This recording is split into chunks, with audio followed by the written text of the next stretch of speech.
യോഹന്നാന് ലഭിച്ച വെളിപാട്. ആമുഖം. യേശുക്രിസ്തുവിന്റെ ഉത്ഥാന ശോഭയാൽ തിന്മയുടെ നിഴലെല്ലാം അപ്രത്യക്ഷമായി. പ്രപഞ്ചം മുഴുവൻ പ്രോജ്വലമാകുമെന്നും സകല മാനവരും ദൈവ സാന്നിധ്യത്തിന്റെ പുതിയ ജെറുസലേമിൽ എത്തിച്ചേരുമെന്നുമുള്ള ക്രൈസ്തവ സമൂഹത്തിന്റെ വിജയപ്രതീക്ഷയുടെ ആഖ്യാനമാണ് യോഹന്നാന്റെ വെളിപാട് ഗ്രന്ഥം. ഡൊമീഷ്യൻ ചക്രവർത്തി റോമാ സാമ്രാജ്യത്തിന്റെ അധിപനായിരുന്ന കാലത്ത് സാമ്രാജ്യത്തിലെ എല്ലാവരും ഞങ്ങളുടെ കർത്താവും ഞങ്ങളുടെ ദൈവവും എന്ന് വിളിച്ച് തന്നെ ആരാധിക്കണമെന്ന കൽപ്പന പുറപ്പെടുവിച്ചിരുന്നു. ഏഷ്യ മൈനറിലെ ക്രൈസ്തവ സമൂഹങ്ങൾ അതിന് വിസമ്മതിച്ചു. അക്കാരണത്താൽ അവർ പീഡനങ്ങൾ അനുഭവിക്കേണ്ടി വന്നു. അജയ്യങ്ങളെന്ന് കരുതപ്പെടുന്ന തിന്മയുടെ ശക്തികൾക്ക് മുന്നിൽ പതറി നിൽക്കുന്ന ക്രൈസ്തവ സമൂഹങ്ങൾക്ക് അവ നേരിടാൻ ആത്മധൈര്യം പകരാനാണ് ഈ ഗ്രന്ഥം രചിക്കപ്പെട്ടത്. ആദ്യ നൂറ്റാണ്ടുകളിൽ വ്യാപകമായിരുന്ന മതമർദ്ദനങ്ങളുടെ പശ്ചാത്തലത്തിൽ ആത്യന്തിക വിജയം യേശുവിനോടൊത്തു നിൽക്കുന്നവർക്കാണെന്ന ഉൾക്കാഴ്ച പകർന്ന് ഏഷ്യ മൈനറിലെ ക്രൈസ്തവർക്ക് ആശ്വാസം നൽകാൻ ഗ്രന്ഥകാരൻ ഇവിടെ ശ്രമിക്കുന്നു. ദാനിയേൽ പ്രവാചകന്റെ ഗ്രന്ഥത്തിൽ കാണുന്ന അപ്പോക്കലിപ്റ്റിക് ശൈലിയുടെ സ്വാധീനം വെളിപാട് ഗ്രന്ഥത്തിലുണ്ട്. തിന്മയുടെ മേലുള്ള ദൈവത്തിന്റെ ആത്യന്തിക വിജയം കീർത്തിക്കുന്ന ഈ സാഹിത്യ ശൈലി മതമർദ്ദനങ്ങളുടെ കാലത്താണ് വളർന്നു വന്നത്.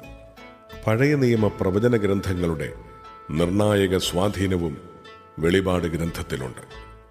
പഴയ നിയമ പ്രവചനങ്ങളുടെ പരിസമാപ്തിയാണ് ഗ്രന്ഥകാരൻ ഇവിടെ ചിത്രീകരിക്കുന്നത്. ഇതുകൊണ്ടത്രേ വെളിപാടിനെ ഒരു പ്രവചന ഗ്രന്ഥമായി കാണുന്നത്. 400-ൽ പരം പഴയ നിയമഗ്രന്ഥ സൂചനകളുള്ള വെളിപാട് ഇസ്രായേൽ ജനതയ്ക്ക് ദൈവം നൽകിയ വാഗ്ദാനങ്ങളുടെയും മിശിഹാ രാജ്യത്തെ സംബന്ധിക്കുന്ന അവരുടെ പ്രതീക്ഷകളുടെയും പരിപൂർത്തിയായി കാണാം. വെറും ബുദ്ധിവ്യാപാരം കൊണ്ട് സ്ഥാപിക്കാൻ സാധിക്കാത്ത ദൈവിക സത്യങ്ങൾ പ്രതീകങ്ങളിലൂടെ ഈ അപ്പോക്കലിപ്റ്റിക് ഗ്രന്ഥം വിശ്വാസികൾക്ക് പകർന്നു നൽകുന്നു. യോഹന്നാന്റെ മൗതിക ദർശനമായി വെളിപാട് ഗ്രന്ഥത്തെ കാണാവുന്നതാണ്. ഏഷ്യ മൈനറിൽ എഫേസോസിനോടടുത്തുള്ള പാത്മോസ് ദ്വീപിൽ വച്ചാണ് യോഹന്നാൻ ശ്ലീഹായ്ക്ക് ദർശനം ലഭിച്ചത്. ഇദ്ദേഹം യേശുവിന്റെ ശ്രേഷ്ഠ ശിഷ്യനായിരുന്ന യോഹന്നാൻ തന്നെയാണെന്നാണ് പണ്ഡിതമതം. വെളിപാട് ഗ്രന്ഥത്തിന്റെ രചനയാകട്ടെ ശ്ലീഹായുടെ ശിഷ്യരിലാരോ ഡൊമീഷ്യൻ ചക്രവർത്തി റോമാ സാമ്രാജ്യം ഭരിച്ചിരുന്നതിന്റെ അവസാന നാളുകളിൽ ഏഷ്യ മൈനറിന്റെ പടിഞ്ഞാറൻ തീരങ്ങളിൽ എവിടെയോ വെച്ച് നടത്തിയതാണ്. അതിനാൽ സുവിശേഷകനായ യോഹന്നാന്റെ പാരമ്പര്യത്തിൽപ്പെടുന്നതാണ് ഈ ഗ്രന്ഥം എന്ന് കണക്കാക്കാം. വെളിപാടിലെ പ്രധാന ആശയങ്ങൾ ഇപ്രകാരം സംഗ്രഹിക്കാം. സർവശക്തനും സിംഹാസനസ്ഥനുമായ ദൈവമാണ് ലോകത്തിന്റെ യഥാർത്ഥ നാഥൻ. ദൈവസന്നിധിയിൽ തിന്മയ്ക്ക് നിലനിൽപ്പില്ല. ദൈവത്തിന്റെ കുഞ്ഞാടായ ക്രിസ്തു തന്റെ പീഡാനുഭവ മരണ ഉത്ഥാനങ്ങളിലൂടെ തിന്മയുടെ ശക്തികളെ ജയിച്ചിരിക്കുന്നു. തിന്മയുടെ ശക്തികൾ ലോകാവസാനം വരെ ഭീകരരൂപം പൂണ്ട് പോരാടുമെങ്കിലും അന്തിമ വിജയം ദൈവത്തിൻ്റെതും ക്രിസ്തുവിൻ്റെതുമായിരിക്കും. ക്രിസ്തുവിന് സാക്ഷ്യം നൽകുന്നവരിലൂടെ ക്രിസ്തുവിന്റെ ഉത്ഥാന പ്രഭയാൽ ലോകം മുഴുവൻ പൂരിതമാകും. വിധി ദിവസത്തിന്റെ ഭീകര ദൃശ്യങ്ങളാൽ നമ്മെ ഭയപ്പെടുത്തുവാനല്ല, മറിച്ച് ക്രിസ്തുവിന്റെ വിജയത്താൽ നമ്മെ പ്രത്യാശാഭരിതരാക്കാനാണ് വെളിപാട് ഗ്രന്ഥം വിരചിതമായിരിക്കുന്നത്. ദൈവപിതാവിനോടും ക്രിസ്തുവിനോടും ചേർന്ന് മാനവരൊന്നായി വാഴുന്ന തിന്മയും മരണം തന്നെയും അപ്രത്യക്ഷമാകുന്ന പുതിയ ലോകമാണ് വെളിപാടിലെ സമാപന ദർശനം.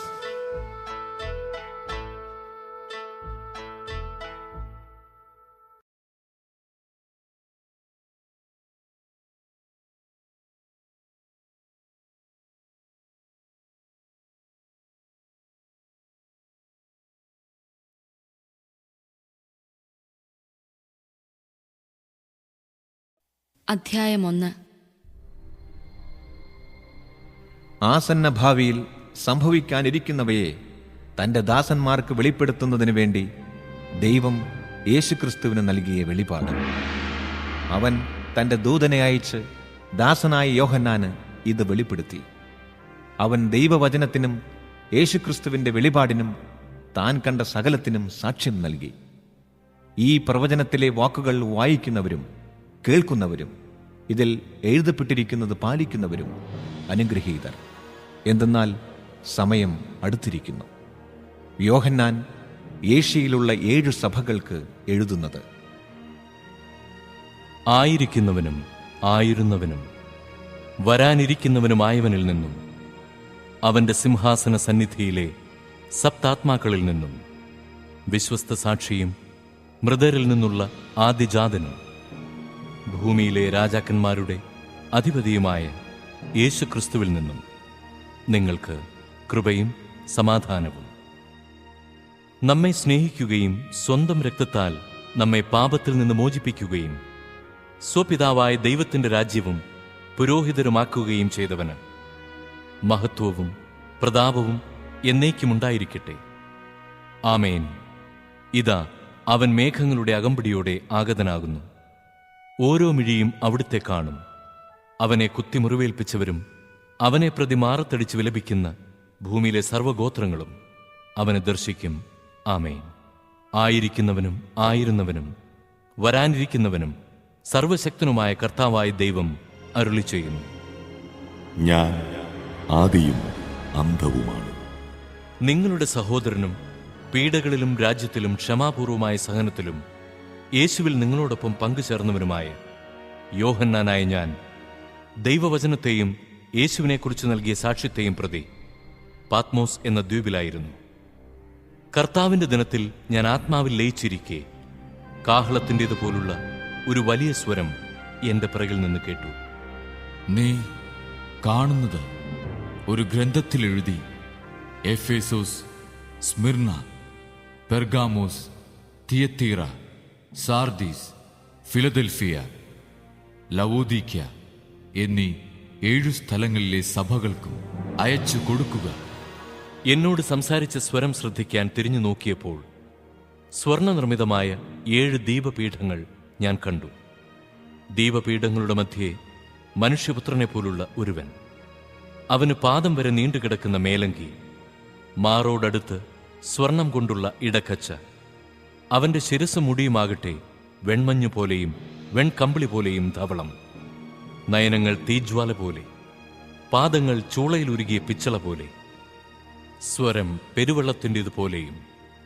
അവന്റെ വലത്തുകൈയിൽ 7 നക്ഷത്രങ്ങൾ, വായിൽ നിന്ന് പുറത്തേക്ക് വരുന്ന മൂർച്ചയുള്ള ഇരുവായ് തലവാൾ, വദനം പൂർണ്ണശക്തിയോടെ പ്രകാശിക്കുന്ന സൂര്യനെപ്പോലെ.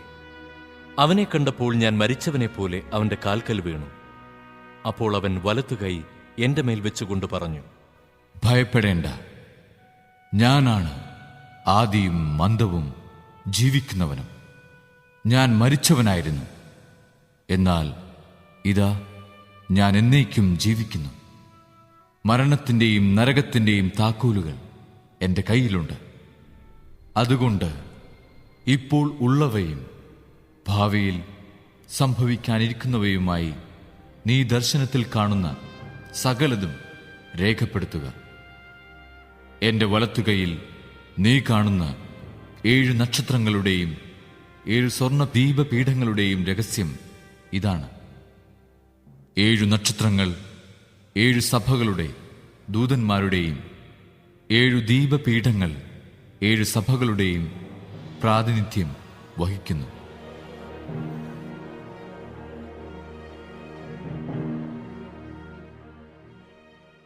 അധ്യായം 2. എഫേസോസിലുള്ള സഭയുടെ ദൂതന് എഴുതുക: വലത്തുകൈയിൽ 7 നക്ഷത്രങ്ങൾ വഹിച്ചുകൊണ്ട് 7 സ്വർണദീപപീഠങ്ങൾക്ക് മധ്യേ നടക്കുന്നവൻ ഇപ്രകാരം പറയുന്നു: നിന്റെ പ്രവൃത്തികളും പ്രയത്നങ്ങളും ക്ഷമാപൂർവമായ ഉറച്ചുനിൽപ്പും ദുഷ്ടരോടുള്ള സഹിഷ്ണുതയും ഞാൻ മനസ്സിലാക്കുന്നു. അപ്പസ്തോലന്മാരെന്ന് നടിക്കുകയും എന്നാൽ അങ്ങനെയല്ലാതിരിക്കുകയും ചെയ്യുന്നവരെ പരിശോധിച്ച് അവർ വ്യാജം പറയുന്നവരാണെന്ന് നീ കണ്ടുപിടിച്ചു. തീർച്ചയായും ക്ഷമാപൂർവം പിടിച്ചു നിൽക്കാൻ തക്ക കഴിവ് നിനക്കുണ്ട്. എന്റെ നാമത്തെ പ്രതി പീഡകൾ സഹിച്ചിട്ടും നീ ക്ഷീണിച്ചില്ല. എങ്കിലും നിനക്കെതിരെ എനിക്കൊന്നു പറയാനുണ്ട്. നിനക്ക് ആദ്യമുണ്ടായിരുന്ന സ്നേഹം നീ കൈവെടിഞ്ഞു. അതിനാൽ നീ ഏതവസ്ഥയിൽ നിന്നാണ് അധപ്പതിച്ചതെന്ന് ചിന്തിക്കുക. അനുതപിച്ച് ആദ്യത്തെ പ്രവൃത്തികൾ ചെയ്യുക. അല്ലെങ്കിൽ ഞാൻ നിന്റെ അടുത്ത് വരികയും നിന്റെ ദീപപീഠം അതിന്റെ സ്ഥലത്തു നിന്ന് നീക്കിക്കളയുകയും ചെയ്യും. എന്നാൽ നിനക്ക് ഈ ഗുണമുണ്ട്: നിക്കോളാവോസ് പക്ഷക്കാരുടെ ചെയ്തികൾ നീ വെറുക്കുന്നു. അവ ഞാനും വെറുക്കുന്നു. ആത്മാവ് സഭകളോട് അരുളി ചെയ്യുന്നത് ചെവിയുള്ളവൻ കേൾക്കട്ടെ. വിജയം വരിക്കുന്നവന് ദൈവത്തിന്റെ പറുദീസായിലുള്ള ജീവവൃക്ഷത്തിൽ നിന്ന് ഞാൻ ഭക്ഷിക്കാൻ കൊടുക്കും. സ്മിർനായിലെ സഭയുടെ ദൂതന് എഴുതുക: ആദിയും അന്തവുമായവൻ, മരിച്ചവനും എന്നാൽ വീണ്ടും ജീവിക്കുന്നവനുമായവൻ പറയുന്നു: നിന്റെ ഞെരുക്കവും ദാരിദ്ര്യവും എനിക്കറിയാം. എങ്കിലും നീ സമ്പന്നനാണ്. യഹൂദരെന്ന് അവകാശപ്പെടുകയും എന്നാൽ അങ്ങനെയല്ലാതെ സാത്താന്റെ സിനഗോഗായി വർത്തിക്കുകയും ചെയ്യുന്നവരുടെ ദോഷാരോപണങ്ങളും ഞാൻ അറിയുന്നുണ്ട്. നീ ഉടനെ സഹിക്കാനിരിക്കുന്നവയെ ഭയപ്പെടരുത്. നിങ്ങളിൽ ചിലരെ പിശാച് തടവിലിടാനിരിക്കുന്നു. അത് നിങ്ങൾ പരീക്ഷിക്കപ്പെടുന്നതിനാണ്. 10 ദിവസത്തേക്ക് നിങ്ങൾക്ക് ഞെരുക്കമുണ്ടാകും. മരണം വരെ വിശ്വസ്തനായിരിക്കുക. ജീവന്റെ കിരീടം നിനക്ക് ഞാൻ നൽകും. ആത്മാവ് സഭകളോട് പറയുന്നതെന്തെന്ന് ചെവിയുള്ളവൻ കേൾക്കട്ടെ. വിജയം വരിക്കുന്നവൻ തീർച്ചയായും രണ്ടാമത്തെ മരണത്തിന് അധീനനാകയില്ല. പെർഗാമോസിലെ സഭയുടെ ദൂതന് എഴുതുക: മൂർച്ചയേറിയ ഇരുതലവാളുള്ളവൻ പറയുന്നു: നീ എവിടെ വസിക്കുന്നെന്ന് എനിക്കറിയാം. സാത്താന്റെ സിംഹാസനം ഉള്ളിടത്ത് തന്നെ. എങ്കിലും എന്റെ നാമത്തെ നീ മുറുകെ പിടിക്കുന്നു. സാത്താൻ വസിക്കുന്ന നിങ്ങളുടെ സമൂഹത്തിൽ വെച്ച് എന്റെ വിശ്വസ്ത സാക്ഷിയായ അന്തിപ്പാസ് വധിക്കപ്പെട്ട നാളുകളിൽ പോലും എന്നിലുള്ള വിശ്വാസം നീ കൈവെടിഞ്ഞില്ല. എങ്കിലും നിനക്കെതിരായി ചില കാര്യങ്ങൾ എനിക്ക് പറയാനുണ്ട്. വിഗ്രഹങ്ങൾക്ക് അർപ്പിച്ചവ ഭക്ഷിക്കാനും വ്യഭിചാരം ചെയ്യാനും ഇസ്രായേൽ മക്കൾക്ക് ദുഷ്പ്രേരണ നൽകാൻ ബാലാക്കിനെ പഠിപ്പിച്ച ബാലാമിന്റെ ഉപദേശങ്ങൾ മുറുകെ പിടിക്കുന്നവർ അവിടെയുണ്ട്. അതുപോലെ തന്നെ നിക്കോളാവോസ് പക്ഷക്കാരുടെ പഠനങ്ങളെ മുറുകെ പിടിക്കുന്നവരും അവിടെയുണ്ട്. അതുകൊണ്ട് അനുതപിക്കുക. അല്ലെങ്കിൽ നിന്റെ അടുത്തേക്ക് ഞാൻ ഉടനെ വന്ന് എന്റെ വായിലെ വാൾ കൊണ്ട് അവരോട് പോരാടും. ആത്മാവ് സഭകളോട് പറയുന്നതെന്തെന്ന് ചെവിയുള്ളവൻ കേൾക്കട്ടെ. വിജയം വരിക്കുന്നവന് ഞാൻ നിഗൂഢ മന്ന നൽകും. അവന് ഞാൻ ഒരു വെള്ളക്കല്ലും കൊടുക്കും. അതിൽ ഒരു പുതിയ നാമം കുത്തിയിരിക്കും. അതെന്തെന്ന് സ്വീകരിക്കുന്നവനൊഴികെ മറ്റാരും അറിയുകയില്ല. തിയത്തീറായിലെ സഭയുടെ ദൂതന് എഴുതുക: അഗ്നിനാളം പോലെ മിഴികളും പിച്ചള പോലെ പാദങ്ങളുമുള്ള ദൈവസുതൻ അരുളി ചെയ്യുന്നു: നിന്റെ പ്രവൃത്തികളും സ്നേഹവും വിശ്വാസവും ശുശ്രൂഷയും ദീർഘമായ സഹനവും ഞാൻ അറിയുന്നു. നിന്റെ അവസാന പ്രവർത്തനങ്ങൾ ആദ്യത്തേതിനേക്കാൾ മെച്ചപ്പെട്ടവയാണ്. എങ്കിലും നിനക്കെതിരായി എനിക്കൊന്നു പറയാനുണ്ട്. പ്രവാചകിയെന്ന് അവകാശപ്പെടുകയും വ്യഭിചാരം ചെയ്യാനും വിഗ്രഹങ്ങൾക്ക് അർപ്പിച്ചവ ഭക്ഷിക്കാനും എന്റെ ദാസരെ പഠിപ്പിക്കുകയും വശീകരിക്കുകയും ചെയ്യുന്ന ജസബേൽ എന്ന സ്ത്രീയോട് നീ സഹിഷ്ണുത കാണിക്കുന്നു. അനുതപിക്കാൻ ഞാൻ അവൾക്കവസരം നൽകി. എന്നാൽ അവൾ തന്റെ വ്യഭിചാരത്തെക്കുറിച്ച് അനുതപിക്കാൻ കൂട്ടാക്കുന്നില്ല. ഇതാ, ഞാൻ അവളെ രോഗശയ്യയിൽ തള്ളിയിടുന്നു. അവളുമായുള്ള വീഴ്ചയെപ്പറ്റി അനുതപിക്കുന്നില്ലെങ്കിൽ അവളോടുകൂടെ വ്യഭിചാരം ചെയ്യുന്നവരെയും വലിയ ഞെരുക്കത്തിലേക്ക് ഞാൻ എറിയും. അവളുടെ മക്കളെയാകട്ടെ മരണത്താൽ ഞാൻ ശിക്ഷിക്കും. ഹൃദയങ്ങളും മനസ്സുകളും പരിശോധിക്കുന്നവനാണ് ഞാൻ എന്ന് സകല സഭകളും അപ്പോൾ ഗ്രഹിക്കും. നിങ്ങൾക്കോരോരുത്തർക്കും പ്രവൃത്തികൾക്കനുസൃതം ഞാൻ പ്രതിഫലം നൽകും. സാത്താന്റെ രഹസ്യങ്ങളെന്ന് വിളിക്കപ്പെടുന്ന ഈ പ്രബോധനം അറിയാത്തവരും സ്വീകരിക്കാത്തവരുമായി തിയത്തീറായിൽ ബാക്കിയുള്ള നിങ്ങളോട് ഞാൻ പറയുന്നു: നിങ്ങളുടെ മേൽ വേറെ ഭാരം ഞാൻ ചുമത്തുന്നില്ല. എന്നാൽ നിങ്ങൾക്ക് ലഭിച്ചതിനെ ഞാൻ വരുവോളം മുറുകെ പിടിക്കുവിൻ. വിജയം വരിക്കുന്നവനും അവസാനം വരെ എന്റെ പ്രവൃത്തികൾ ചെയ്യുന്നവനും ജനപദങ്ങളുടെ മേൽ ഞാൻ അധികാരം നൽകും. ഇരുമ്പ് ദണ്ടുകൊണ്ട് അവനവരെ മേയിക്കും. മൺപാത്രങ്ങൾ പോലെ അവരെ തകർക്കും. ഞാൻ എന്റെ പിതാവിൽ നിന്ന് അധികാരം സ്വീകരിച്ചതുപോലെ തന്നെ പുലർക്കാല നക്ഷത്രം ഞാൻ അവന് നൽകും. ആത്മാവ് സഭകളോട് പറയുന്നതെന്തെന്ന് ചെവിയുള്ളവൻ കേൾക്കട്ടെ.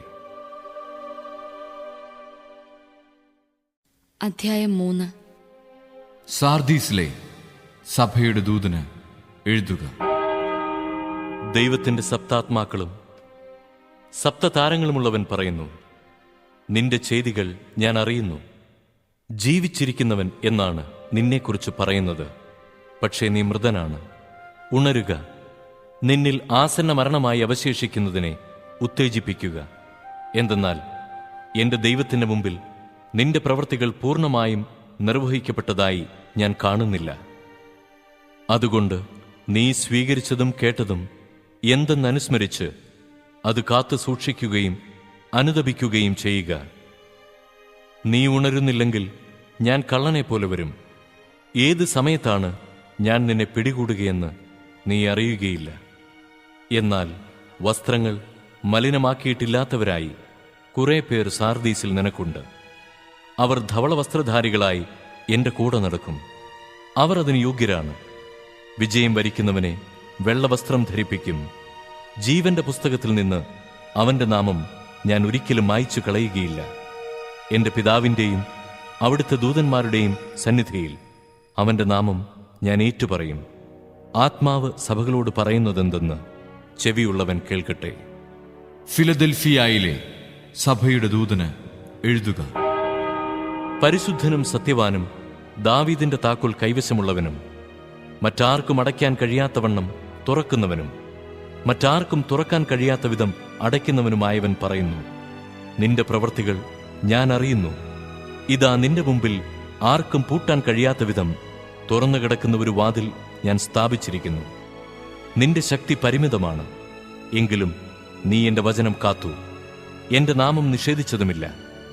ഇതാ യഹൂദരാണെന്ന് പറയുകയും എന്നാൽ അങ്ങനെയല്ലാതെ നുണയന്മാരായി നടക്കുകയും ചെയ്യുന്ന സാത്താന്റെ സെനഗോഗിൽ നിന്നുള്ള ചിലർ, അവരെ ഞാൻ നിന്റെ കാൽക്കൽ വരുത്തി കുമ്പിടുവിക്കും. അങ്ങനെ ഞാൻ നിന്നെ സ്നേഹിച്ചുവെന്ന് അവർ ഗ്രഹിക്കും. സകല ഭൂവാസികളെയും പരിശോധിക്കാനായി ലോകത്തിലുണ്ടാകാനിരിക്കുന്ന പരീക്ഷണങ്ങളുടെ സമയത്ത് ഞാൻ നിന്നെ സംരക്ഷിക്കുകയും ചെയ്യും. എന്തെന്നാൽ പരീക്ഷകളിൽ ഉറച്ചു നിൽക്കണമെന്നുള്ള എന്റെ വചനം നീ കാത്തു. ഞാൻ വേഗം വരുന്നു. നിന്റെ കിരീടം ആരും കവർന്നെടുക്കാതിരിക്കാൻ നിനക്കുള്ളത് കാത്തു സൂക്ഷിക്കുക.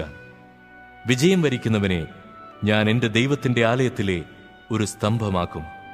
അവൻ പിന്നെ ഒരിക്കലും പുറത്തു പോവുകയില്ല. അവന്റെ മേൽ എന്റെ ദൈവത്തിന്റെ നാമവും ദൈവസന്നിധിയിൽ നിന്ന് സ്വർഗം വിട്ടിറങ്ങി വരുന്ന പുതിയ ജെറുസലേമാകുന്ന ദൈവനഗരത്തിന്റെ നാമവും എന്റെ പുതിയ നാമവും ഞാൻ എഴുതും. ആത്മാവ് സഭകളോട് അരുളി ചെയ്യുന്നത് ചെവിയുള്ളവൻ കേൾക്കട്ടെ. ലവോദിക്യയിലെ സഭയുടെ ദൂതന് എഴുതുക. വിശ്വസ്തനും സത്യവാനുമായ സാക്ഷിയും ദൈവത്തിന്റെ സൃഷ്ടികർമ്മത്തിന്റെ ആരംഭവുമായിരിക്കുന്ന ആമേൻ അരുളി ചെയ്യുന്നു, നിന്റെ പ്രവൃത്തികൾ ഞാൻ അറിയുന്നു. നീ തണുപ്പോ ചൂടോ ഉള്ളവനല്ല. തണുപ്പോ ചൂടോ ഉള്ളവനായിരുന്നെങ്കിൽ എന്ന് ഞാൻ ആഗ്രഹിക്കുന്നു. ചൂടോ തണുപ്പോ ഇല്ലാതെ മന്ദോഷ്ണനാകിയാൽ നിന്നെ ഞാൻ എന്റെ വായിൽ നിന്ന് തുപ്പിക്കളയും. എന്തെന്നാൽ ഞാൻ ധനവാനാണ്, എനിക്ക് സമ്പത്തുണ്ട്, ഒന്നിനും കുറവില്ല എന്നു നീ പറയുന്നു. എന്നാൽ നീ നികൃഷ്ടനും ദയനീയനും ദരിദ്രനും അന്ധനും നഗ്നനുമാണെന്ന് നീ അറിയുന്നില്ല. ഞാൻ നിന്നെ ഉപദേശിക്കുന്നു, നീ ധനികനാകാൻ അഗ്നിശുദ്ധി വരുത്തിയ സ്വർണം എന്നോട് വാങ്ങുക. നിന്റെ നഗ്നത മറ്റുള്ളവർ കണ്ട് നീ ലജ്ജിക്കാതിരിക്കുവാൻ ശുഭ്രവസ്ത്രങ്ങൾ എന്നോട് വാങ്ങുക. കാഴ്ച ലഭിക്കുന്നതിന് കണ്ണിലെഴുതാനുള്ള അഞ്ജനവും എന്നോട് വാങ്ങുക. ഞാൻ സ്നേഹിക്കുന്നവരെ ശാസിക്കുകയും ശിക്ഷിക്കുകയും ചെയ്യുന്നു. അതുകൊണ്ട് തീഷ്ണതയുള്ളവനാകുക, അനുതപിക്കുക. ഇതാ ഞാൻ വാതിലിൽ മുട്ടുന്നു. ആരെങ്കിലും എൻ്റെ സ്വരം കേട്ട് വാതിൽ തുറന്നു തന്നാൽ ഞാൻ അവൻ്റെ അടുത്തേക്ക് വരും. ഞങ്ങൾ ഒരുമിച്ച് ഭക്ഷിക്കുകയും ചെയ്യും. ഞാൻ വിജയം വരിച്ച് എൻ്റെ പിതാവിനോടൊത്ത് അവിടുത്തെ സിംഹാസനത്തിൽ ഇരിക്കുന്നതുപോലെ വിജയം വരിക്കുന്നവനെ എന്നോടൊത്ത് എൻ്റെ സിംഹാസനത്തിൽ ഞാൻ ഇരുത്തും. ആത്മാവ് സഭകളോട് അരുളി ചെയ്യുന്നതെന്തെന്ന് ചെവിയുള്ളവൻ കേൾക്കട്ടെ.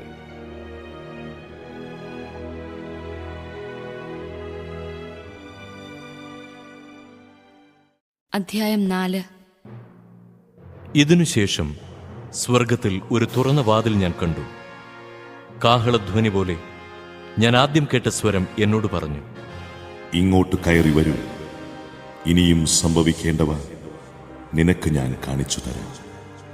പെട്ടെന്ന് ഞാൻ ആത്മീയാനുഭൂതിയിൽ ലയിച്ചു. അതാ സ്വർഗത്തിൽ ഒരു സിംഹാസനം ഒരുക്കപ്പെട്ടിരിക്കുന്നു. സിംഹാസനത്തിൽ ഒരുവൻ ഇരിക്കുന്നു. സിംഹാസനസ്ഥൻ കാഴ്ചയിൽ സൂര്യകാന്തം പോലെയും മാണിക്യം പോലെയുമായിരുന്നു. സിംഹാസനത്തിനു ചുറ്റും മരതകം പോലെയുള്ള ഒരു മഴവില്ലും കാണപ്പെട്ടു. ആ സിംഹാസനത്തിനു ചുറ്റും 24 സിംഹാസനങ്ങൾ. അവയിൽ ധവളവസ്ത്രധാരികളായ 24 ശ്രേഷ്ഠന്മാർ. അവരുടെ ശിരസിൽ സ്വർണ്ണ കിരീടങ്ങൾ. സിംഹാസനത്തിൽ നിന്ന് മിന്നൽ പിണരുകളും ശബ്ദങ്ങളും ഇടിമുഴക്കങ്ങളും പുറപ്പെടുന്നു. സിംഹാസനത്തിന് മുമ്പിൽ ജ്വലിക്കുന്ന 7 തീപ്പന്തങ്ങൾ. ഇവ ദൈവത്തിൻ്റെ സപ്താത്മാക്കളാണ്. സിംഹാസനത്തിന് മുമ്പിൽ ഒരു പളുങ്കുകടൽ. സിംഹാസനത്തിന്റെ മധ്യത്തിലും ചുറ്റിലുമായി 4 ജീവികൾ. അവയ്ക്ക് മുമ്പിലും പിമ്പിലും നിറയെ കണ്ണുകൾ. ഒന്നാമത്തെ ജീവി സിംഹത്തെപ്പോലെ, രണ്ടാമത്തേത് കാളയെപ്പോലെ, മൂന്നാമത്തേതിന് മനുഷ്യൻ്റേതുപോലുള്ള മുഖം, നാലാമത്തേത് പറക്കുന്ന കഴുകനെ പോലെ. ഈ 4 ജീവികൾക്കും 6 ചിറകുകൾ വീതം. ചുറ്റിലും ഉള്ളിലും നിറയെ കണ്ണുകൾ. രാപ്പകൽ ഇടപെടാതെ അവ ഉദ്ഘോഷിക്കുന്നു, ആയിരുന്നവനും ആയിരിക്കുന്നവനും വരാനിരിക്കുന്നവനും സർവശക്തനും ദൈവവുമായ കർത്താവ് പരിശുദ്ധൻ, പരിശുദ്ധൻ, പരിശുദ്ധൻ. ആ ജീവികൾ സിംഹാസനസ്ഥന് നിത്യം ജീവിക്കുന്നവന് മഹത്വവും ബഹുമാനവും സ്തുതിയും നൽകിയപ്പോഴെല്ലാം ആ 24 ശ്രേഷ്ഠന്മാർ സിംഹാസനസ്ഥന് മുമ്പിൽ വീണ് നിത്യം ജീവിക്കുന്നവനെ സാഷ്ടാംഗം പ്രണമിക്കുകയും തങ്ങളുടെ കിരീടങ്ങൾ സിംഹാസനത്തിന് മുമ്പിൽ സമർപ്പിച്ചുകൊണ്ട് ഇങ്ങനെ പറയുകയും ചെയ്തിരുന്നു: ഞങ്ങളുടെ ദൈവവും കർത്താവുമായ അവിടുന്ന് മഹത്വവും ബഹുമാനവും ശക്തിയും സ്വീകരിക്കാൻ അർഹനാണ്. അങ്ങ് സർവവും സൃഷ്ടിച്ചു. അങ്ങയുടെ ഹിതമനുസരിച്ച് അവയ്ക്ക് അസ്തിത്വം ലഭിക്കുകയും അവ സൃഷ്ടിക്കപ്പെടുകയും ചെയ്തു.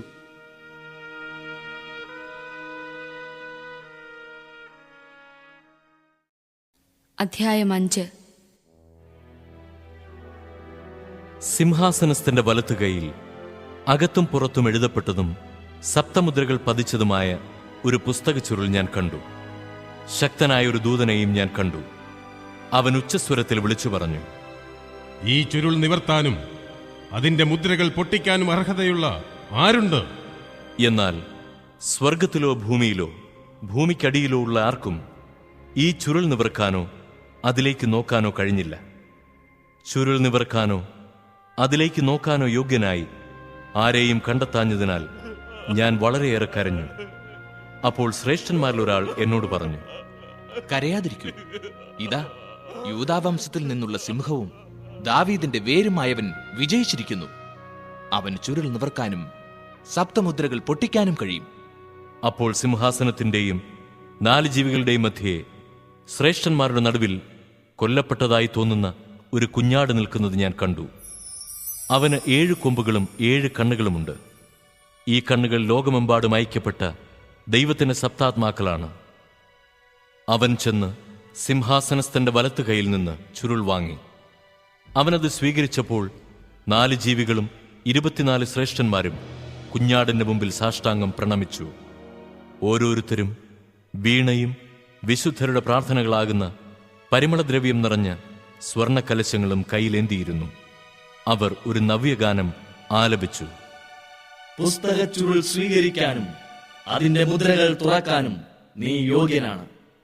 കാരണം നീ വധിക്കപ്പെടുകയും നിന്റെ രക്തം കൊണ്ട് എല്ലാ ഗോത്രത്തിലും ഭാഷയിലും ജനതകളിലും രാജ്യങ്ങളിലും നിന്നുള്ളവരെ ദൈവത്തിനു വേണ്ടി വിലയ്ക്ക് വാങ്ങുകയും ചെയ്തു. നീ അവരെ നമ്മുടെ ദൈവത്തിന് ഒരു രാജ്യവും പുരോഹിതന്മാരുമാക്കി. അവൻ ഭൂമിയുടെ മേൽ ഭരണം നടത്തും. പിന്നെ ഞാൻ സിംഹാസനത്തിന്റെയും ജീവികളുടെയും ശ്രേഷ്ഠന്മാരുടെയും ചുറ്റും അനേകം ദൂതന്മാരെ കണ്ടു. അവരുടെ സ്വരവും ഞാൻ കേട്ടു. അവരുടെ എണ്ണം 10,000-ങ്ങളുടെ 10,000-ങ്ങളും 1000-ങ്ങളുടെ 1000-ങ്ങളുമായിരുന്നു. ഉച്ചസ്വരത്തിൽ അവർ ഉദ്ഘോഷിച്ചു: കൊല്ലപ്പെട്ട കുഞ്ഞാട് ശക്തിയും ധനവും ജ്ഞാനവും ആധിപത്യവും ബഹുമാനവും മഹത്വവും സ്തുതിയും സ്വീകരിക്കാൻ യോഗ്യനാണ്. സ്വർഗത്തിലും ഭൂമിയിലും ഭൂമിക്കടിയിലും സമുദ്രത്തിലുമുള്ള എല്ലാ സൃഷ്ടികളും ഇങ്ങനെ പറയുന്നത് ഞാൻ കേട്ടു. സിംഹാസനസ്ഥനും കുഞ്ഞാടിനും എന്നേക്കും സ്തുതിയും ബഹുമാനവും മഹത്വവും ആധിപത്യവും. 4 ജീവികളും ആമേൻ എന്ന് പ്രതിവചിച്ചു. ശ്രേഷ്ഠന്മാർ സാഷ്ടാംഗം വീണ് ആരാധിച്ചു.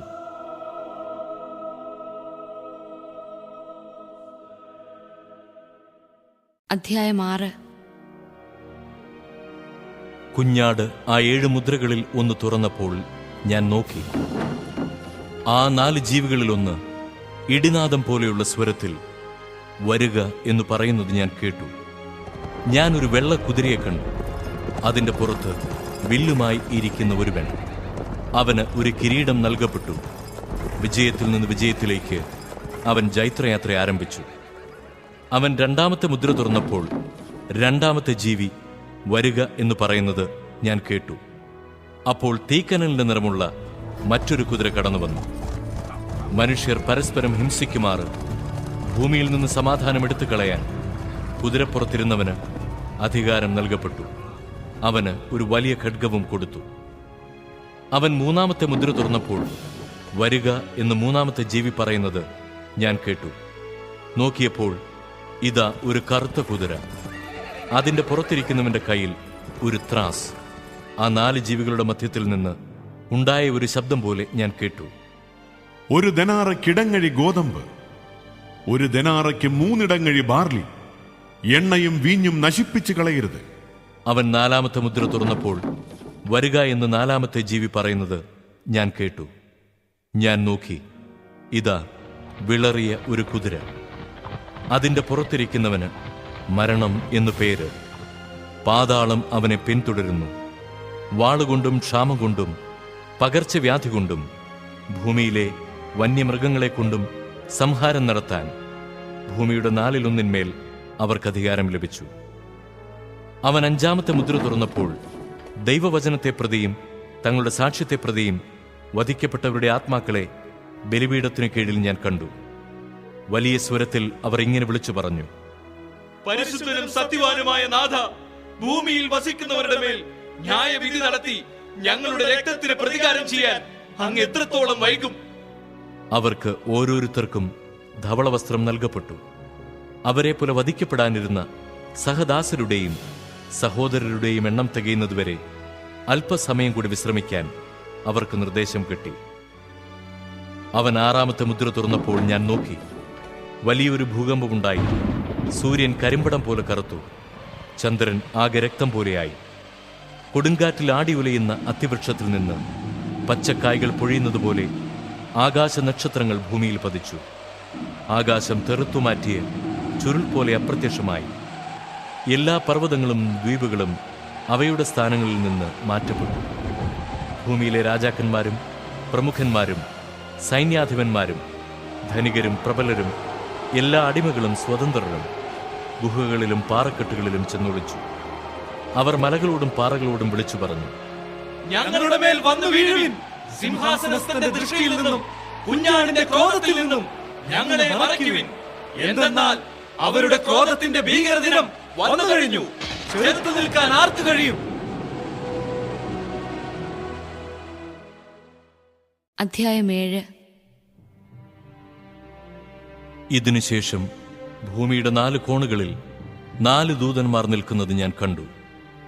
കരയിലോ കടലിലോ വൃക്ഷങ്ങളിലോ വീശാതിരിക്കാൻ ഭൂമിയിലെ 4 കാറ്റുകളെയും അവർ പിടിച്ചു നിർത്തിയിരുന്നു.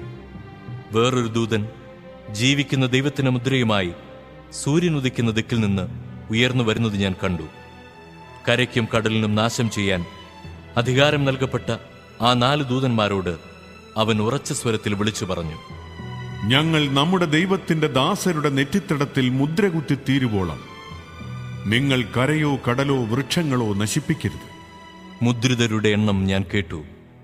ഇസ്രായേൽ മക്കളുടെ എല്ലാ ഗോത്രങ്ങളിലും നിന്ന് ആകെ 144,000. യൂദാ ഗോത്രത്തിൽ നിന്ന് മുദ്രിതർ 12,000. റൂബൻ ഗോത്രത്തിൽ നിന്ന് 12,000. ഗാദ് ഗോത്രത്തിൽ നിന്ന് 12,000. ആഷേർ ഗോത്രത്തിൽ നിന്ന് 12,000. നഫ്താലി ഗോത്രത്തിൽ നിന്ന് 12,000. മനാസെ ഗോത്രത്തിൽ നിന്ന് 12,000. ശിമയോൻ ഗോത്രത്തിൽ നിന്ന് 12000, ലേവി ഗോത്രത്തിൽ നിന്ന് 12000, ഇസാക്കർ ഗോത്രത്തിൽ നിന്ന് 12000, സെബുലോൺ ഗോത്രത്തിൽ നിന്ന് 12000, ജോസഫ് ഗോത്രത്തിൽ നിന്ന് 12000, ബെഞ്ചമിൻ ഗോത്രത്തിൽ നിന്നും മുദ്രിതർ 12000. ഇതിനുശേഷം ഞാൻ നോക്കിയപ്പോൾ ഇതാ എണ്ണി തിട്ടപ്പെടുത്താൻ ആർക്കും സാധിക്കാത്ത ഒരു വലിയ ജനക്കൂട്ടം. അവർ സകല ജനതകളിലും ഗോത്രങ്ങളിലും രാജ്യങ്ങളിലും ഭാഷകളിലും നിന്നുള്ളവർ. അവർ വെള്ള അങ്കിയണിഞ്ഞ് കൈകളിൽ കുരുത്തോലയുമായി സിംഹാസനത്തിന് മുമ്പിലും കുഞ്ഞാടിന് മുമ്പിലും നിന്നിരുന്നു. അവർ ഉച്ചത്തിൽ വിളിച്ചു പറഞ്ഞു, സിംഹാസനാരൂഢനായ നമ്മുടെ ദൈവത്തിന്റെയും കുഞ്ഞാടിന്റെയും പക്കലാണ് രക്ഷ. ദൂതന്മാരെല്ലാം സിംഹാസനത്തിനും ശ്രേഷ്ഠന്മാർക്കും 4 ജീവികൾക്ക് ചുറ്റും നിന്നു. അവർ സിംഹാസനത്തിന് മുമ്പിൽ കമിഴ്ന്നു വീണ് ദൈവത്തെ ആരാധിച്ചുകൊണ്ട് പറഞ്ഞു, ആമേൻ. നമ്മുടെ ദൈവത്തിന് സ്തുതിയും മഹത്വവും ജ്ഞാനവും കൃതജ്ഞതയും ബഹുമാനവും അധികാരവും ആധിപത്യവും എന്നേക്കും ഉണ്ടായിരിക്കട്ടെ. ആമേൻ. ശ്രേഷ്ഠന്മാരിൽ ഒരുവൻ എന്നോട് ചോദിച്ചു, വെള്ളയങ്കി അണിഞ്ഞ ഇവർ ആരാണ്? ഇവർ എവിടെ നിന്ന് വരുന്നു? ഞാൻ മറുപടി പറഞ്ഞു, പ്രഭു, അങ്ങേക്കറിയാമല്ലോ.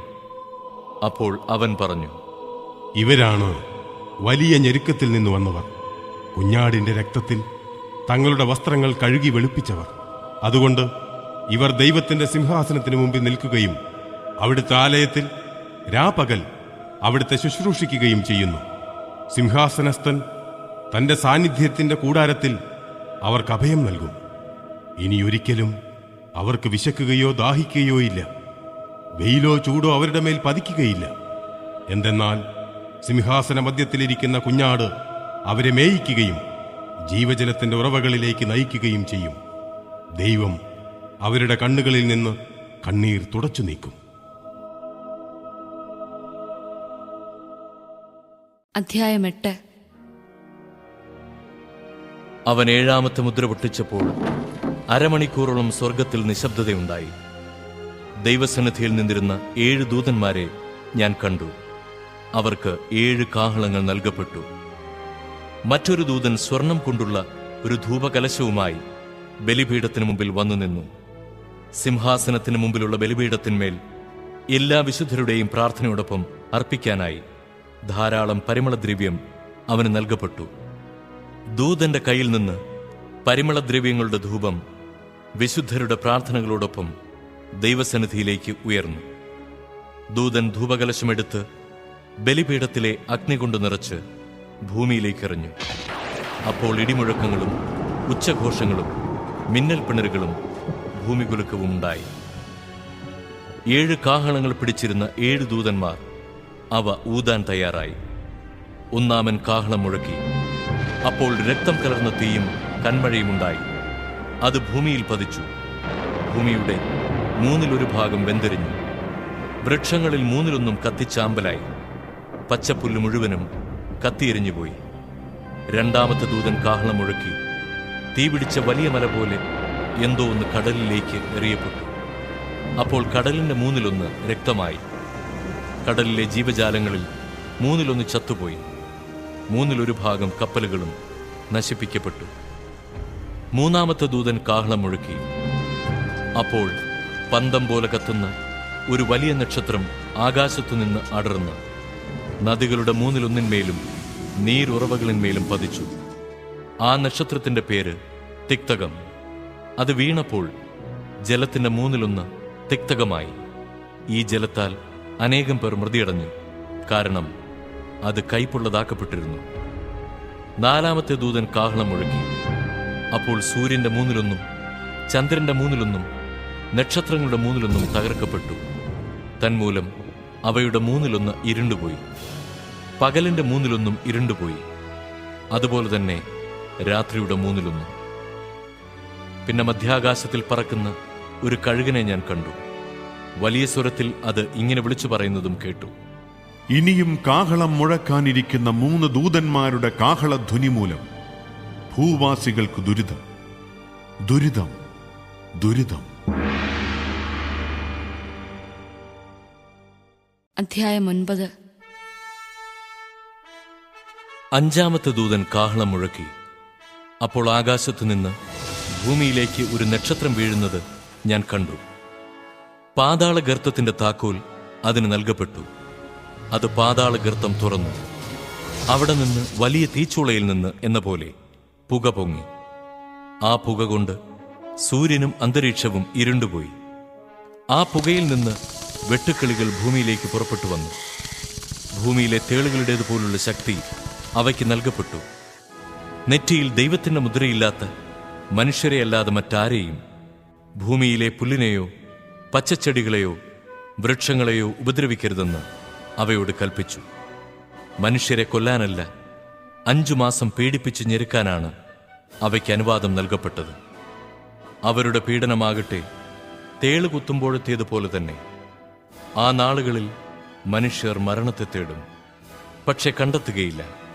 അവർ മരിക്കാൻ ആഗ്രഹിക്കും, എന്നാൽ മരണം അവരിൽ നിന്ന് ഓടിയകലും. വെട്ടുക്കിളികൾ പടക്കോപ്പണിഞ്ഞ കുതിരകൾക്ക് സദൃശമായിരുന്നു.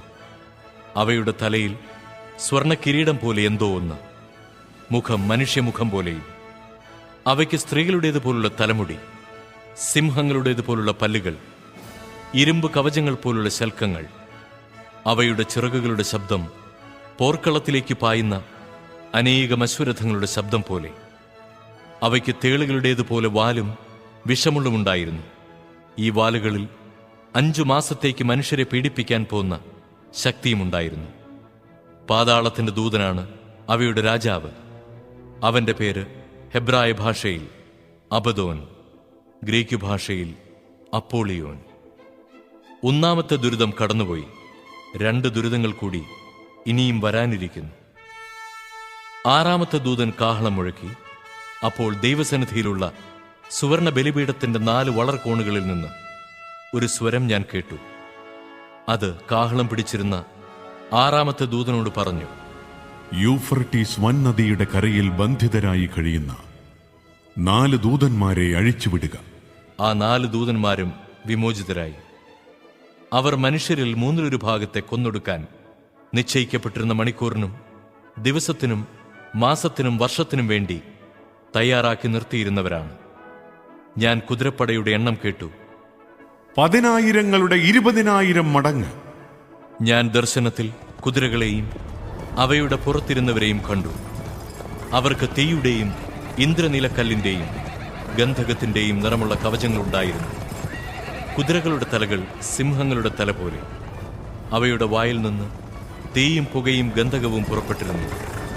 അവയുടെ വായിൽ നിന്ന് പുറപ്പെട്ടിരുന്ന തീ, പുക, ഗന്ധകം എന്നീ 3 മഹാമാരികൾ മൂലം മനുഷ്യരിൽ 1/3 ഭാഗം മൃതരായി. ആ കുതിരകളുടെ ശക്തി വായിലും വാലിലുമാണ്. അവയുടെ വാലുകൾ സർപ്പങ്ങളെപ്പോലെയാണ്. അവയ്ക്ക് തലകളുണ്ട്. ആ തലകൾ കൊണ്ട് അവ മുറിവേൽപ്പിക്കുന്നു. ഈ മഹാമാരികൾ നിമിത്തം മൃതരാകാതെ അവശേഷിച്ചവർ തങ്ങളുടെ കരവേലയെപ്പറ്റി അനുതപിക്കുകയോ പിശാചുക്കളെയും കാണാനോ കേൾക്കാനോ നടക്കാനോ കഴിവില്ലാത്തതും സ്വർണം, വെള്ളി, പിച്ചള, കല്ല്, തടി എന്നിവയാൽ നിർമ്മിക്കപ്പെട്ടതും ആയ വിഗ്രഹങ്ങളെയും ആരാധിക്കുന്നതിൽ നിന്ന് പിന്തിരിയുകയോ ചെയ്തില്ല. തങ്ങളുടെ കൊലപാതകം, മന്ത്രവാദം, വ്യഭിചാരം, മോഷണം എന്നിവയെക്കുറിച്ചും അവർ അനുതപിച്ചില്ല.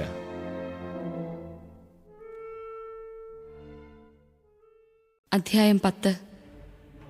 മേഘാവൃതനും ശക്തനുമായ വേറൊരു ദൂതൻ സ്വർഗത്തിൽ നിന്ന് ഇറങ്ങി വരുന്നത് ഞാൻ കണ്ടു.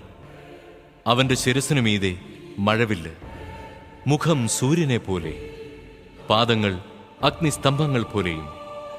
അവന്റെ കയ്യിൽ നിവർത്തിയ ചെറിയൊരു ഗ്രന്ഥച്ചുരുൾ ഉണ്ടായിരുന്നു.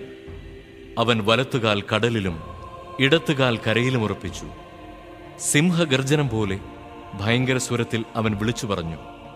അപ്പോൾ 7 ഇടിനാദങ്ങൾ മുഴങ്ങി. ആ 7 ഇടിനാദങ്ങൾ മുഴങ്ങിയപ്പോൾ ഞാൻ എഴുതാനൊരുങ്ങി. അപ്പോൾ സ്വർഗത്തിൽ നിന്ന് ഒരു സ്വരം പറയുന്നത് കേട്ടു. ആ 7 ഇടിനാദങ്ങൾ പറഞ്ഞത് മുദ്രിതമായിരിക്കട്ടെ, അത് രേഖപ്പെടുത്തരുത്.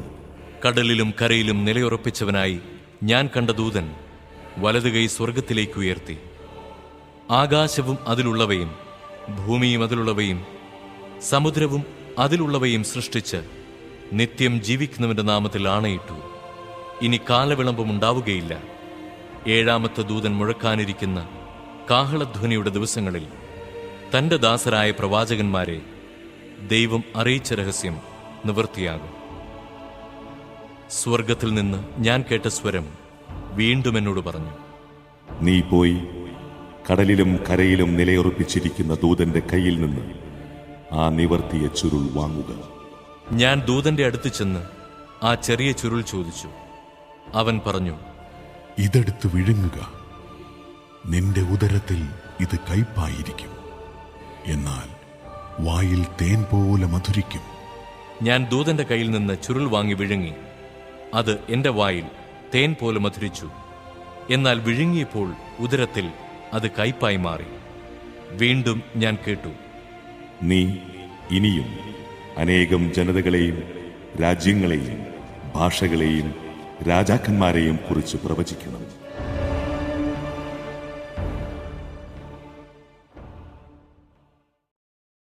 അധ്യായം 11. ദണ്ഡ് പോലുള്ള ഒരു മുഴക്കോൽ എനിക്ക് നൽകപ്പെട്ടു.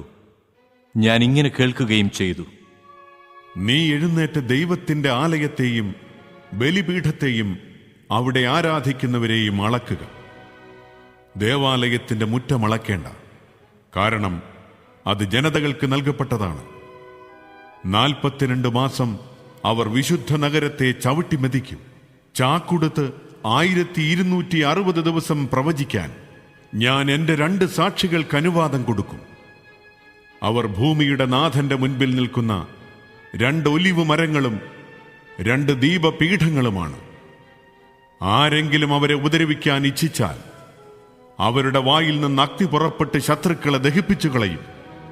അവരെ ഉപദ്രവിക്കാൻ പുറപ്പെടുന്നവർ ഇങ്ങനെ കൊല്ലപ്പെടണം. തങ്ങളുടെ പ്രവചന ദിവസങ്ങളിൽ മഴ പെയ്യാതിരിക്കാൻ വേണ്ടി ആകാശമടയ്ക്കാനുള്ള അധികാരം അവർക്കുണ്ട്. ജലാശയങ്ങളെ രക്തമാക്കി മാറ്റാനും ആഗ്രഹിക്കുമ്പോഴൊക്കെ സകല മഹാമാരികളും കൊണ്ട് ഭൂമിയെ പീഡിപ്പിക്കാനും അവർക്ക് അധികാരമുണ്ട്. അവർ തങ്ങളുടെ സാക്ഷ്യം നിറവേറ്റിക്കഴിയുമ്പോൾ പാതാളത്തിൽ നിന്ന് കയറി വരുന്ന മൃഗം അവരോട് യുദ്ധം ചെയ്ത് അവരെ കീഴടക്കി കൊല്ലും. സോദോം എന്നും ഈജിപ്ത് എന്നും പ്രതീകാർത്ഥത്തിൽ വിളിക്കുന്ന മഹാനഗരത്തിന്റെ തെരുവിൽ അവരുടെ മൃതദേഹം കിടക്കും. അവിടെ വെച്ചാണ് അവരുടെ നാഥൻ ക്രൂശിക്കപ്പെട്ടത്.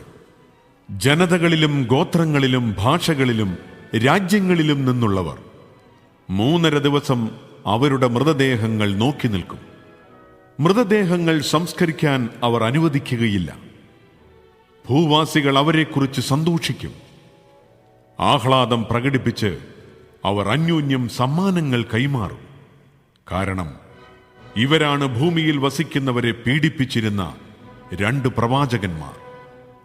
3.5 ദിവസത്തിനു ശേഷം ദൈവത്തിൽ നിന്നുള്ള ജീവാത്മാവ് അവരിൽ പ്രവേശിച്ചു. അവർ എഴുന്നേറ്റ് നിന്നു. അവരെ നോക്കി നിന്നവർ വല്ലാതെ ഭയപ്പെട്ടു. സ്വർഗത്തിൽ നിന്ന് വലിയൊരു സ്വരം തങ്ങളോട് ഇങ്ങനെ പറയുന്നത് അവർ കേട്ടു, ഇങ്ങോട്ട് കയറി വരുവിൻ. അപ്പോൾ ശത്രുക്കൾ നോക്കി നിൽക്കെ അവർ ഒരു മേഘത്തിൽ സ്വർഗത്തിലേക്ക് കയറി. ആ മണിക്കൂറിൽ വലിയ ഭൂകമ്പമുണ്ടായി. പട്ടണത്തിന്റെ 10-1 നിലം പതിച്ചു. മനുഷ്യരിൽ 7000 പേർ കൊല്ലപ്പെട്ടു. ശേഷിച്ചവർ ഭയവിഹുലരായി സ്വർഗസ്ഥനായ ദൈവത്തെ മഹത്വപ്പെടുത്തി. 2ാമത്തെ ദുരിതം കടന്നുപോയി. ഇതാ 3ാമത്തെ ദുരിതം വേഗം വരുന്നു. 7ാമത്തെ ദൂതൻ കാഹളം മുഴക്കി. അപ്പോൾ സ്വർഗത്തിൽ വലിയ സ്വരങ്ങളുണ്ടായി. ലോകത്തിന്റെ ഭരണാധികാരം നമ്മുടെ കർത്താവിന്റേതും അവിടുത്തെ അഭിഷിക്തന്റേതുമായിരിക്കുന്നു. അവിടുന്ന് എന്നേക്കും ഭരിക്കും. അപ്പോൾ ദൈവസന്നിധിയിൽ സിംഹാസനങ്ങളിലിരിക്കുന്ന 24 ശ്രേഷ്ഠന്മാർ സാഷ്ടാംഗം പ്രണമിച്ചു. അവർ ദൈവത്തെ ആരാധിച്ചുകൊണ്ട് പറഞ്ഞു, ആയിരുന്നവനും ആയിരിക്കുന്നവനും സർവശക്തനും ദൈവവുമായ കർത്താവേ, അങ്ങേക്ക് ഞങ്ങൾ നന്ദി പറയുന്നു. എന്തെന്നാൽ അങ്ങ് വലിയ ശക്തി പ്രയോഗിക്കാനും ഭരിക്കാനും തുടങ്ങിയല്ലോ. ജനതകൾ രോഷാകുലരായി. അങ്ങയുടെ ക്രോധം സമാഗതമായി.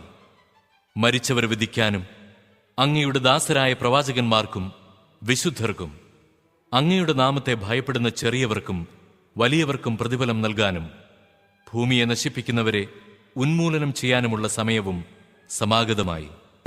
അപ്പോൾ സ്വർഗത്തിൽ ദൈവത്തിന്റെ ആലയം തുറക്കപ്പെട്ടു. അതിൽ അവിടുത്തെ വാഗ്ദാന പേടകം കാണായി. മിന്നൽ പിണരുകളും ഘോഷങ്ങളും ഇടിമുഴക്കങ്ങളും ഭൂകമ്പവും വലിയ കന്മഴയും ഉണ്ടായി. അധ്യായം 12. സ്വർഗത്തിൽ വലിയ ഒരടയാളം കാണപ്പെട്ടു. സൂര്യനെ ഉടയാടയാക്കിയ ഒരു സ്ത്രീ. അവളുടെ പാദങ്ങൾക്കടിയിൽ ചന്ദ്രൻ, ശിരസിൽ 12 നക്ഷത്രങ്ങൾ കൊണ്ടുള്ള കിരീടം. അവൾ ഗർഭിണിയായിരുന്നു. പ്രസവവേദനയാൽ അവൾ നിലവിളിച്ചു. പ്രസവക്ലേശത്താൽ അവൾ ഞെരുങ്ങി. സ്വർഗത്തിൽ മറ്റൊരടയാളം കൂടി കാണപ്പെട്ടു. ഇതാ, അഗ്നിമയനായ ഒരു ഉഗ്രസർപ്പം. അതിന് 7 തലയും 10 കൊമ്പും, തലകളിൽ 7 കിരീടങ്ങൾ. അതിന്റെ വാൽ ആകാശത്തിലെ നക്ഷത്രങ്ങളിൽ 1/3 വാരിക്കൂട്ടി ഭൂമിയിലേക്കെറിഞ്ഞു. ആ സ്ത്രീ പ്രസവിക്കുന്ന കുഞ്ഞിനെ വിഴുങ്ങാൻ സർപ്പം അവളുടെ മുമ്പിൽ കാത്തുനിന്നു. അവൾ ഒരാൺകുട്ടിയെ പ്രസവിച്ചു. സകല ജനപദങ്ങളെയും ഇരുമ്പ് ദണ്ടുകൊണ്ട് ഭരിക്കാനുള്ളവനാണ് അവൻ. അവളുടെ ശിശു ദൈവത്തിന്റെയും അവിടുത്തെ സിംഹാസനത്തിന്റെയും അടുത്തേക്ക് സംവഹിക്കപ്പെട്ടു. ആ സ്ത്രീ മരുഭൂമിയിലേക്ക് ഓടിപ്പോയി. അവിടെ 1260 ദിവസം അവളെ പോറ്റുന്നതിന് ദൈവം സജ്ജമാക്കിയ ഒരു സ്ഥലമുണ്ടായിരുന്നു. അനന്തരം സ്വർഗത്തിൽ ഒരു യുദ്ധമുണ്ടായി. മിഖായേലും അവന്റെ ദൂതന്മാരും സർപ്പത്തോട് പോരാടി. സർപ്പവും അവന്റെ ദൂതന്മാരും എതിർത്ത് യുദ്ധം ചെയ്തു. എന്നാൽ അവർ പരാജിതരായി. അതോടെ സ്വർഗത്തിൽ അവർക്കിടമില്ലാതായി. ആ വലിയ സർപ്പം സർവ്വലോകത്തെയും വഞ്ചിക്കുന്ന സാത്താനെന്നും പിശാചെന്നും വിളിക്കപ്പെടുന്ന ആ പുരാതന സർപ്പം ഭൂമിയിലേക്ക് വലിച്ചെറിയപ്പെട്ടു. അവനോടുകൂടി അവന്റെ ദൂതന്മാരും. സ്വർഗത്തിൽ ഒരു വലിയ സ്വരം വിളിച്ചു പറയുന്നത് ഞാൻ കേട്ടു. ഇപ്പോൾ നമ്മുടെ ദൈവത്തിന്റെ രക്ഷയും ശക്തിയും രാജ്യവും അവിടുത്തെ അഭിഷിക്തന്റെ അധികാരവും ആഗതമായിരിക്കുന്നു. എന്തെന്നാൽ നമ്മുടെ സഹോദരരെ ദുഷിക്കുകയും രാപകൽ ദൈവസമക്ഷം അവരെ പഴിപറയുകയും ചെയ്തിരുന്നവൻ വലിച്ചെറിയപ്പെട്ടു. അവരാകട്ടെ കുഞ്ഞാടിന്റെ രക്തം കൊണ്ടും സ്വന്തം സാക്ഷ്യത്തിന്റെ വചനം കൊണ്ടും അവന്റെ മേൽ വിജയം നേടി. ജീവൻ നൽകാനും അവർ തയ്യാറായി. അതിനാൽ സ്വർഗമേ, അതിൽ വസിക്കുന്നവരെ ആനന്ദിക്കുവിൻ. എന്നാൽ ഭൂമിയെ, സമുദ്രമേ, നിങ്ങൾക്ക് ദുരിതം. ചുരുങ്ങിയ സമയമേ അവശേഷിക്കുന്നുള്ളൂ എന്നറിഞ്ഞ് അരിശം കൊണ്ട പിശാച് നിങ്ങളുടെ അടുത്തേക്ക് ഇറങ്ങിയിട്ടുണ്ട്. താൻ ഭൂമിയിലേക്ക് എറിയപ്പെട്ടു എന്ന് കണ്ടപ്പോൾ ആൺകുട്ടിയെ പ്രസവിച്ച സ്ത്രീയെ അന്വേഷിച്ച് സർപ്പം പുറപ്പെട്ടു. സർപ്പത്തിന്റെ വായിൽ നിന്ന് രക്ഷപ്പെട്ട് തന്റെ സങ്കേതമായ മരുഭൂമിയിലേക്ക് പറന്നു പോകാൻ വേണ്ടി ആ സ്ത്രീക്ക് വൻകഴുകന്റെ 2 ചിറകുകൾ നൽകപ്പെട്ടു. സമയവും സമയങ്ങളും സമയത്തിന്റെ പകുതിയും അവൾ അവിടെ സംരക്ഷിക്കപ്പെടേണ്ടിയിരുന്നു. സ്ത്രീയെ ഒഴുക്കിക്കളയാൻ സർപ്പം തന്റെ വായിൽ നിന്ന് നദി പോലെ ജലം അവളുടെ പിന്നാലെ പുറപ്പെടുവിച്ചു. എന്നാൽ ഭൂമി അവളെ സഹായിച്ചു. അത് വായ് തുറന്ന് സർപ്പം വായിൽ നിന്നൊഴുക്കിയ നദിയെ വിഴുങ്ങിക്കളഞ്ഞു. അപ്പോൾ സർപ്പം സ്ത്രീയുടെ നേരെ കോപിച്ചു. ദൈവകൽപ്പനകൾ കാക്കുന്നവരും യേശുവിന് സാക്ഷ്യം വഹിക്കുന്നവരുമായി അവളുടെ സന്താനങ്ങളിൽ ശേഷിച്ചിരുന്നവരോട് യുദ്ധം ചെയ്യാൻ അത് പുറപ്പെട്ടു. അത് സമുദ്രത്തിന് മണൽത്തിട്ടയിൽ നിലയുറപ്പിച്ചു. അധ്യായം 13. കടലിൽ നിന്ന് കയറി വരുന്ന ഒരു മൃഗത്തെ ഞാൻ കണ്ടു.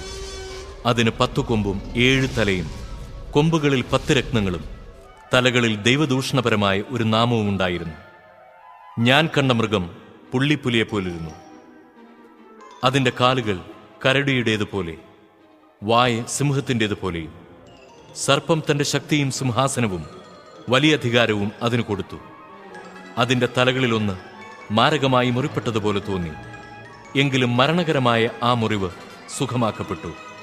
ഭൂമി മുഴുവൻ ആ മൃഗത്തെക്കുറിച്ച് ആശ്ചര്യപ്പെട്ടു. മൃഗത്തിന് അധികാരം നൽകിയത് നിമിത്തം അവർ സർപ്പത്തെ ആരാധിച്ചു. അവർ ഇങ്ങനെ പറഞ്ഞുകൊണ്ട് മൃഗത്തെയും ആരാധിച്ചു. ഈ മൃഗത്തെ പോലെ ആരുണ്ട്? ഇതിനോട് പോരാടാൻ ആർക്ക് കഴിയും? ദൈവദൂഷണവും വൻപും പറയുന്ന ഒരു വായ് അതിന് നൽകപ്പെട്ടു. 42 മാസം പ്രവർത്തനം നടത്താൻ അതിന് അധികാരവും നൽകപ്പെട്ടു. ദൈവത്തിനെതിരെ ദൂഷണം പറയാൻ അത് വായ് തുറന്നു. അവിടുത്തെ നാമത്തെയും അവിടുത്തെ വാസസ്ഥലത്തെയും സ്വർഗത്തിൽ വസിക്കുന്നവരെയും അത് ദൂഷിച്ചു പറഞ്ഞു. വിശുദ്ധരോട് പടപൊരുതി അവരെ കീഴ്പ്പെടുത്താൻ അതിന് അനുവാദം നൽകി. സകല ഗോത്രങ്ങളുടെയും ജനതകളുടെയും ഭാഷകളുടെയും രാജ്യങ്ങളുടെയും മേൽ അതിന് അധികാരവും ലഭിച്ചു. വധിക്കപ്പെട്ട കുഞ്ഞാടിന്റെ ജീവഗ്രന്ഥത്തിൽ ലോകസ്ഥാപനം മുതൽ പേരെഴുതപ്പെടാത്തവരായി ഭൂമിയിൽ വസിക്കുന്ന സർവരും അതിനെ ആരാധിക്കും. ചെവിയുള്ളവൻ കേൾക്കട്ടെ. തടവിലാക്കപ്പെടേണ്ടവൻ തടവിലേക്ക് പോകുന്നു. വാളുകൊണ്ട് വധിക്കുന്നവൻ വാളിന് ഇരയാകണം. ഇവിടെയാണ് വിശുദ്ധരുടെ സഹനശക്തിയും വിശ്വാസവും. ഭൂമിക്കടിയിൽ നിന്ന് കയറി വരുന്ന വേറൊരു മൃഗത്തെ ഞാൻ കണ്ടു. അതിന് കുഞ്ഞാടിൻ്റേതുപോലുള്ള 2 കൊമ്പുകളുണ്ടായിരുന്നു. അത് സർപ്പത്തെപ്പോലെ സംസാരിച്ചു. അത് ആദ്യത്തെ മൃഗത്തിൻ്റെ എല്ലാ അധികാരവും അതിൻ്റെ മുമ്പിൽ പ്രയോഗിച്ചു. മാരകമായ മുറിവ് സുഖമാക്കപ്പെട്ട ആദ്യത്തെ മൃഗത്തെ ആരാധിക്കാൻ അത് ഭൂമിയെയും ഭൂവാസികളെയും നിർബന്ധിച്ചു. ആകാശത്തുനിന്ന് ഭൂമിയിലേക്ക് തീയിറക്കുക പോലും ചെയ്ത് വലിയ അടയാളങ്ങളും മനുഷ്യരുടെ മുമ്പാകെ അത് കാണിച്ചു. മൃഗത്തിന് മുമ്പിൽ പ്രവർത്തിക്കാൻ തനിക്ക് അനുവദിക്കപ്പെട്ടിരുന്ന അടയാളങ്ങൾ വഴി അത് ഭൂവാസികളെ വഴിതെറ്റിച്ചു.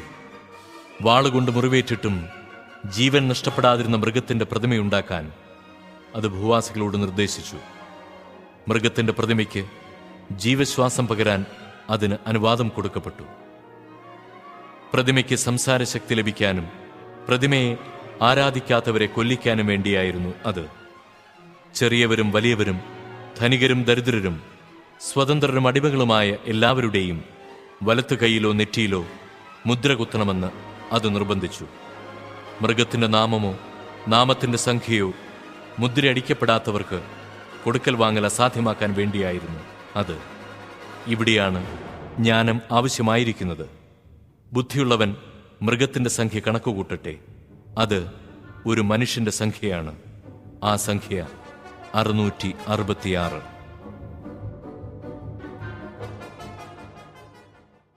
അധ്യായം 14. ഒരു കുഞ്ഞാട് സിയോൻ മലമേൽ നിൽക്കുന്നത് ഞാൻ കണ്ടു. അവനോടുകൂടെ 144,000 പേരും. അവരുടെ നെറ്റിയിൽ അവന്റെ നാമവും അവന്റെ പിതാവിന്റെ നാമവും എഴുതിയിട്ടുണ്ട്. വെള്ളച്ചാട്ടത്തിന്റെ ഇരമ്പൽ പോലെയും വലിയ ഇടിനാദം പോലെയും സ്വർഗത്തിൽ നിന്ന് ഒരു സ്വരം ഞാൻ കേട്ടു. വീണക്കാർ വീണമീട്ടുന്നത് പോലൊരു സ്വരം. അവർ സിംഹാസനത്തിന്റെയും 4 ജീവികളുടെയും ശ്രേഷ്ഠന്മാരുടെയും മുമ്പാകെ ഒരു പുതിയ ഗാനം ആലപിച്ചു. ഭൂമിയിൽ നിന്ന് വിലയ്ക്ക് വാങ്ങപ്പെട്ട 144,000 പേരൊഴികെ ആർക്കും ആ ഗാനം പഠിക്കാൻ കഴിഞ്ഞില്ല. അവർ സ്ത്രീകളോട് ചേർന്ന് മലിനരാകാത്തവരാണ്. അവർ ബ്രഹ്മചാരികളുമാണ്. അവരാണ് കുഞ്ഞാടിനെ അത് പോകുന്നിടത്തെല്ലാം അനുഗമിക്കുന്നവർ. അവർ ദൈവത്തിനും കുഞ്ഞാടിനുമുള്ള ആദ്യഫലമായി മനുഷ്യരിൽ നിന്ന് വിലയ്ക്ക് വാങ്ങപ്പെട്ടവരാണ്. അവരുടെ അധരങ്ങളിൽ വ്യാജം കാണപ്പെട്ടില്ല. അവർ നിഷ്കളങ്കരാണ്. മധ്യാകാശത്തിൽ പറക്കുന്ന വേറൊരു ദൂതനെ ഞാൻ കണ്ടു. ഭൂമിയിലുള്ളവരോടും സകല ജനതകളോടും ഗോത്രങ്ങളോടും ഭാഷകളോടും രാജ്യങ്ങളോടും വിളംബരം ചെയ്യാനുള്ള ഒരു സനാതന സുവിശേഷം അവന്റെ പക്കലുണ്ട്. അവൻ ഉച്ചസ്വരത്തിൽ വിളിച്ചു പറഞ്ഞു, ദൈവത്തെ ഭയപ്പെടുകയും അവിടുത്തേക്ക് മഹത്വം നൽകുകയും ചെയ്യുവിൻ. എന്തെന്നാൽ അവിടുത്തെ വിധിയുടെ സമയം വന്നു കഴിഞ്ഞു. ആകാശത്തെയും ഭൂമിയെയും സമുദ്രത്തെയും നീരുറവകളെയും സൃഷ്ടിച്ചവനെ ആരാധിക്കുവിൻ. രണ്ടാമതൊരു ദൂതൻ വന്നു പറഞ്ഞു, മഹാബാബിലോൺ വീണുപോയി. ഭോഗാസക്തിയുടെ വീഞ്ഞ് സകല ജനതകളെയും കുടിപ്പിച്ചിരുന്ന അവൾ നിലം പതിച്ചു. മൂന്നാമതൊരു ദൂതൻ വന്ന് ഉച്ചസ്വരത്തിൽ വിളിച്ചു പറഞ്ഞു, ആരെങ്കിലും മൃഗത്തെയോ അതിന്റെ പ്രതിമയെയോ ആരാധിക്കുകയോ നെറ്റിയിലോ കൈയിലോ മുദ്ര സ്വീകരിക്കുകയോ ചെയ്താൽ അവൻ ദൈവകോപത്തിന്റെ പാത്രത്തിൽ അവിടത്തെ ക്രോധത്തിന്റെ വീഞ്ഞ് കലർപ്പില്ലാതെ പകർന്നു കുടിക്കും. വിശുദ്ധ ദൂതന്മാരുടെയും കുഞ്ഞാടിന്റെയും മുമ്പാകെ അഗ്നിയാലും ഗന്ധകത്താലും അവൻ പീഡിപ്പിക്കപ്പെടുകയും ചെയ്യും. അവരുടെ പീഡനത്തിന്റെ പുക എന്നെന്നും ഉയർന്നുകൊണ്ടിരിക്കും. മൃഗത്തെയും അതിന്റെ പ്രതിമയെയും ആരാധിക്കുന്നവർക്കും അതിന്റെ നാമമുദ്ര സ്വീകരിക്കുന്നവർക്കും രാപകൽ ഒരാശ്വാസവും ഉണ്ടായിരിക്കുകയില്ല. ഇവിടെയാണ് ദൈവത്തിന്റെ കൽപ്പനകൾ പാലിക്കുന്ന വിശുദ്ധരുടെ സഹനശക്തിയും യേശുവിലുള്ള വിശ്വാസവും വേണ്ടത്. അനന്തരം സ്വർഗത്തിൽ നിന്ന് പറയുന്ന ഒരു സ്വരം ഞാൻ കേട്ടു, എഴുതുക, ഇപ്പോൾ മുതൽ കർത്താവിൽ മൃതിയടയുന്നവർ അനുഗ്രഹീതരാണ്. അതെ, തീർച്ചയായും അവർ തങ്ങളുടെ അധ്വാനങ്ങളിൽ നിന്ന് വിരമിച്ച് സ്വസ്ഥരാകും. അവരുടെ പ്രവൃത്തികൾ അവരെ അനുഗമിക്കുന്നു. എന്ന് ആത്മാവ് അരുളി ചെയ്യുന്നു. പിന്നെ ഞാൻ കണ്ടു, ഇതാ ഒരു വെൺമേഘം, മേഘത്തിന്മേൽ മനുഷ്യപുത്രനെ പോലെയുള്ള ഒരുവൻ. അവന്റെ ശിരസിൽ സ്വർണ്ണക്കിരീടവും കയ്യിൽ മൂർച്ചയുള്ള അരിവാളുമുണ്ട്.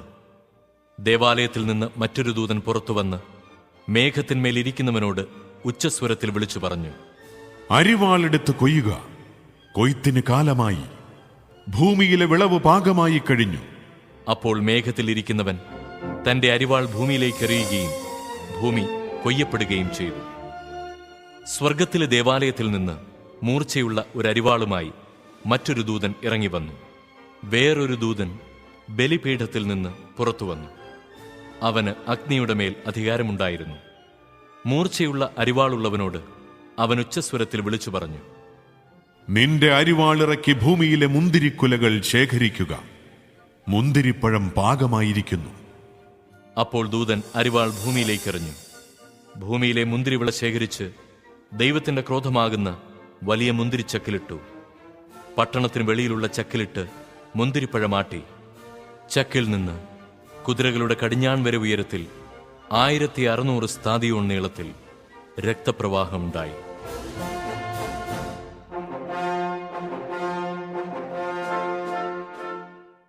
അധ്യായം 15. സ്വർഗത്തിൽ മഹത്തും വിസ്മയാവഹവുമായ മറ്റൊരടയാളം ഞാൻ കണ്ടു. 7 മഹാമാരികളേന്തിയ 7 ദൂതന്മാർ. ഈ മഹാമാരികൾ അവസാനത്തേതാണ്. എന്തെന്നാൽ ഇവയോടെയാണ് ദൈവത്തിന്റെ ക്രോധം അവസാനിക്കുന്നത്. അഗ്നിമയമായ പളുങ്ക് കടൽ പോലെ ഒരു കാഴ്ച ഞാൻ കണ്ടു. മൃഗത്തിന്മേലും അവന്റെ പ്രതിമയിന്മേലും അവന്റെ നാമസംഖ്യയിന്മേലും വിജയം വരിച്ച് ദൈവത്തിന്റെ വീണ പിടിച്ചുകൊണ്ട് പളുങ്ക് കടലിൽ നിൽക്കുന്നവരെയും ഞാൻ കണ്ടു. അവർ ദൈവത്തിന്റെ ദാസനായ മോശയുടെയും കുഞ്ഞാടിന്റെയും ഗീതങ്ങൾ ആലപിച്ചുകൊണ്ട് പറഞ്ഞു, സർവശക്തനും ദൈവമായ കർത്താവേ, അങ്ങയുടെ പ്രവൃത്തികൾ മഹനീയവും വിസ്മയാവഹവുമാണ്. ജനതകളുടെ രാജാവേ, അങ്ങയുടെ മാർഗങ്ങൾ നീതിപൂർണവും സത്യസന്ധവുമാണ്. കർത്താവേ, അങ്ങേ നാമത്തെ ഭയപ്പെടാത്തവനും സ്തുതിക്കാത്തവനും ആരുണ്ട്? അങ്ങ് മാത്രമാണ് പരിശുദ്ധൻ. സകല ജനതകളും വന്ന് അങ്ങയെ ആരാധിക്കും, കാരണം അങ്ങയുടെ ന്യായവിധികൾ വെളിവാക്കപ്പെട്ടിരിക്കുന്നു. ഇതിനുശേഷം സ്വർഗത്തിൽ സാക്ഷ്യകൂടാരത്തിന്റെ ശ്രീകോവിൽ തുറക്കപ്പെടുന്നത് ഞാൻ കണ്ടു. 7 മഹാമാരികളേന്തിയ 7 ദൂതന്മാർ ശ്രീകോവിലിൽ നിന്ന് പുറത്തു വന്നു. അവർ ധവളവസ്ത്രം ധരിച്ചിരുന്നു. വക്ഷസിൽ പൊന്നുകൊണ്ടുള്ള ഇടക്കച്ച കെട്ടിയിരുന്നു. 4 ജീവികളിലൊന്ന് എന്നെന്നും ജീവിക്കുന്നവനായ ദൈവത്തിന്റെ ക്രോധം നിറച്ച 7 പൊൻകലശങ്ങൾ 7 ദൂതന്മാർക്ക് കൊടുത്തു. ദൈവത്തിന്റെ മഹത്വത്തിന്റെയും ശക്തിയുടെയും ധൂപം കൊണ്ട് ശ്രീകോവിൽ നിറഞ്ഞു. 7 ദൂതന്മാരുടെ 7 മഹാമാരികളും അവസാനിക്കുവോളം ഒരുവനും ശ്രീകോവിലിൽ പ്രവേശിക്കാൻ കഴിഞ്ഞില്ല.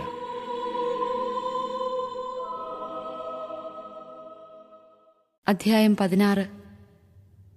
ശ്രീകോവിലിൽ നിന്ന് ആ 7 ദൂതന്മാരോട് പറയുന്ന ഒരു വലിയ സ്വരം ഞാൻ കേട്ടു. നിങ്ങൾ പോയി ദൈവകോപത്തിന്റെ ആ 7 പാത്രങ്ങൾ ഭൂമിയിലേക്കൊഴിക്കുക. ഉടനെ ഒന്നാമൻ പോയി തന്റെ പാത്രം ഭൂമിയിലേക്ക് ഒഴിച്ചു. അപ്പോൾ മൃഗത്തിന്റെ മുദ്രയുള്ളവരും അതിന്റെ പ്രതിമയെ ആരാധിക്കുന്നവരുമായ മനുഷ്യരുടെ ശരീരത്തിൽ ദുർഗന്ധം വമിക്കുന്ന വ്രണങ്ങളുണ്ടായി. രണ്ടാമൻ തന്റെ പാത്രം കടലിലേക്കൊഴിച്ചു.